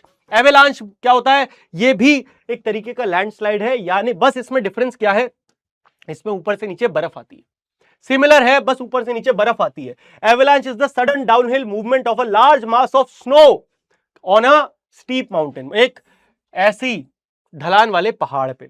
इसका इफेक्ट भी सेम है, लॉस ऑफ लाइफ होगा, रोड्स को डैमेज हो जाएगा, बिल्डिंग्स को, इंफ्रास्ट्रक्चर को, माउंटेन्स ब्लॉक हो जाएंगे रास्ते, और टूरिज्म और ट्रांसपोर्ट डिसरप्ट हो जाएगा। क्यों होता है? इसके भी 2 कारण हैं भैया, नेचुरल है और कुछ ह्यूमन है। नेचुरल की बात करें तो जब बहुत ज्यादा बारिश, स्नोफॉल हो जाए, जब टेम्परेचर एकदम से बढ़ जाए, भाई ठंडा रहना चाहिए, है ना, एकदम से गर्मी हो जाएगी तो क्या होगा? आइस पिघलेगी, आइस पिघलेगी तो ढां से सारा आइस नीचे भागेगी, स्ट्रॉन्ग हवा बहने लगे, या अर्थक्वेक या वाइब्रेशंस आ जाए। ह्यूमन कॉजेस क्या है भैया? लोग ज्यादा स्कीइंग करने लगे, सू सू सू सू करके स्कीइंग कर रहे हैं, और वो जो बर्फ होती है वही पिघल गई। ट्रैकिंग बहुत ज्यादा होने लगे, कंस्ट्रक्शन बहुत ज्यादा होने लगे माउंटेन रीजन्स पे। अगला आता है बहुत मजेदार चीज, जिसे कहते हैं GLOF, यानी कि ग्लेशियल लेक आउटबर्स्ट फ्लड। यानी कि क्या हुआ? एक नदी थी जिसे ग्लेशियल नदी कहते हैं, है ना। देखो, ये ग्लेशियर है, ये ग्लेशियर जहां खत्म होता है वहां पे एक नदी बन जाती है ना। जब बर्फ पिघलती हुई आएगी कहीं तो वो पानी बन जाएगी, जहां वो पानी बनी इसे कहते हैं ग्लेशियल लेक। समझ में आया? अब ग्लेशियल लेक में जब ज्यादा पानी आएगा तो वो क्या होगा? वो फैल जाएगी, वो उसमें से बाढ़ आ जाएगी। तो यहां पे मान लो लोगों के घर थे, एकदम से क्या हुआ? ये ग्लेशियर बहुत ज्यादा पिघल गया, जिसमें इस लेक में बहुत ज्यादा पानी आ गया, तो ये पानी नीचे फ्लड ला देगा। इसी को कहते हैं GLOF, यानी कि ग्लेशियर लेक आउटबर्स्ट फ्लड, कि भैया ये एकदम से फट गया और एकदम से सारा पानी नीचे आ गया। यही सेम चीज लिखी है। एक ग्लेशियर लेक आउटबर्स्ट फ्लड जो होता है, एक सडन फ्लड आता है, किसकी वजह से? Caused by the bursting of a glacier lake. तो भैया एक ग्लेशियर लेक फट गई, इस वजह से सारा पानी नीचे आ गया। क्या इसके इफेक्ट क्या है कि भाई एकदम से फ्लैश फ्लड्स, मतलब एकदम से फ्लड आ जाएगी, लॉस ऑफ लाइफ, लाखों लोगों की जान चली जाएगी, प्रॉपर्टी चली जाएगी, ब्रिजेस को, रोड्स को डैमेज हो सकता है, गांव को डैमेज हो सकता है, और एग्रीकल्चरल लैंड डिस्ट्रक्शन भी हो सकता है।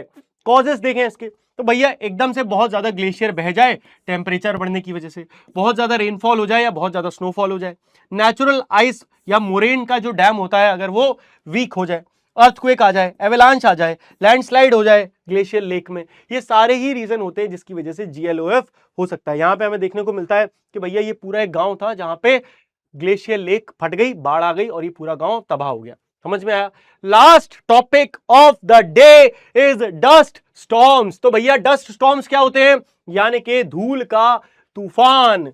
तो एक dust storm is a natural disaster in which strong winds carry large amount of dust and sand. भैया हवा बह रही है, हवा अपने साथ बहुत सारा सैंड लेके बह रही है, इतना सैंड कि भाई एक आदमी की आंखों में घुस जाए, चुभ जाए, बहुत ज्यादा नुकसान पहुंचा दे। इसकी वजह से क्या होगा? विजिबिलिटी नहीं होगी, दिखेगा नहीं, इंसान की लंग्स में घुस जाएगी मिट्टी तो रेस्पिरेटरी प्रॉब्लम्स होने लगेंगी, डैमेज होगा क्रॉप्स को, सॉइल इरोजन हो जाएगा और ट्रांसपोर्ट तो डिसरप्ट होगा ही, इसमें कोई वो है ही नहीं, दोहराए नहीं है। क्यों होता है भैया? भाई बहुत तेज हवाएं चलने लगे, क्या सूखा पड़ जाए और रेनफॉल बहुत कम हो, लूज हो जाए सॉइल, डेजर्ट और सेमी एरिड रीजन्स में ज्यादा होता है जहां पे कम वेजिटेशन होती है, स्पार्स वेजिटेशन, डिफॉरेस्टेशन की वजह से, ओवर ग्रेजिंग की वजह से, पुअर फार्मिंग की वजह से और क्लाइमेट चेंज की वजह से ये हो सकता है डस्ट स्टॉर्म। अब लास्ट में चारों का आपके लिए एक रिवीजन मैप बहुत जरूरी है, रिवीजन टेबल। तो भैया लैंडस्लाइड, एवेलांच, GLOF और डस्ट स्टॉर्म का रिवीजन देख लो। मेन कॉज क्या है इसका? मेन कॉज लैंडस्लाइड का है भैया हेवी रेनफॉल हो जाए, अर्थक्वेक हो जाए, ह्यूमन एक्टिविटीज मेन कॉज है, ठीक है। उसके बाद हेवी स्नोफॉल हो जाए, टेम्परेचर राइज हो जाए सडनली, तो ये एवेलांच है। Bursting of glacier lakes, GLOF। Strong winds over dry soil, dust storms. इसकी कॉमन रीजन्स देख लो कहां पे होता है, ये हिली रीजन्स में होता है, ये स्नो कवर्ड रीजन्स में होगा, ये हिमालयन रीजन्स में होगा, और ये तो डेजर्ट और सेमी एरिड रीजन्स में ही होगा। वहीं पे भैया डस्ट होती है, वहीं पे ये तूफान आएगा। और इसी के साथ दोस्तों मैं आपसे कहना चाहता हूं, I am very very proud of you and you are a winner. आप एक विनर हो। अगर आप आज इस वीडियो को इस मोमेंट तक देख पा रहे हो, आपने देखी है, then trust me you are a winner. And कल परसों तरसों नरसों तेरा जब भी एग्जाम है ना बेटा, आई प्रॉमिस कि तू बहुत अच्छा स्कोर करने वाला है। तो दोस्तों ये थी हमारे चैप्टर 2 की वन शॉट वीडियो, जहां पे मैंने वन शॉट में आपको ये पूरा चैप्टर पढ़ाया है। अगर आप चाहते हैं मेरे साथ क्लास 9th की इस पूरी जर्नी के सफर को बहुत मजेदार तरीके से पढ़ना, तो भाई जुड़ जाओ इस सफर में, है ना। एक बार मेरा नाम आदित्य कौशिक है, आप सब मुझे आदि भैया बोलते हो। एक बार कमेंट में अपना फीडबैक जरूर देना अगर आप इस जर्नी का पार्ट बन चुके हो, अगर आप चाहते हो क्लास 9th की SST को हम वन शॉट में इसी तरीके से खत्म कर दें। अगला चैप्टर कौन सा चाहते हो वो भी कमेंट में डाल देना। तो मिलते हैं अगली वीडियो में, तब तक के लिए गुड बाय, टेक केयर, मौज मस्ती करते रहिए, लव यू ऑल बच्चा पार्टी एंड जय हिंद, बाय बाय।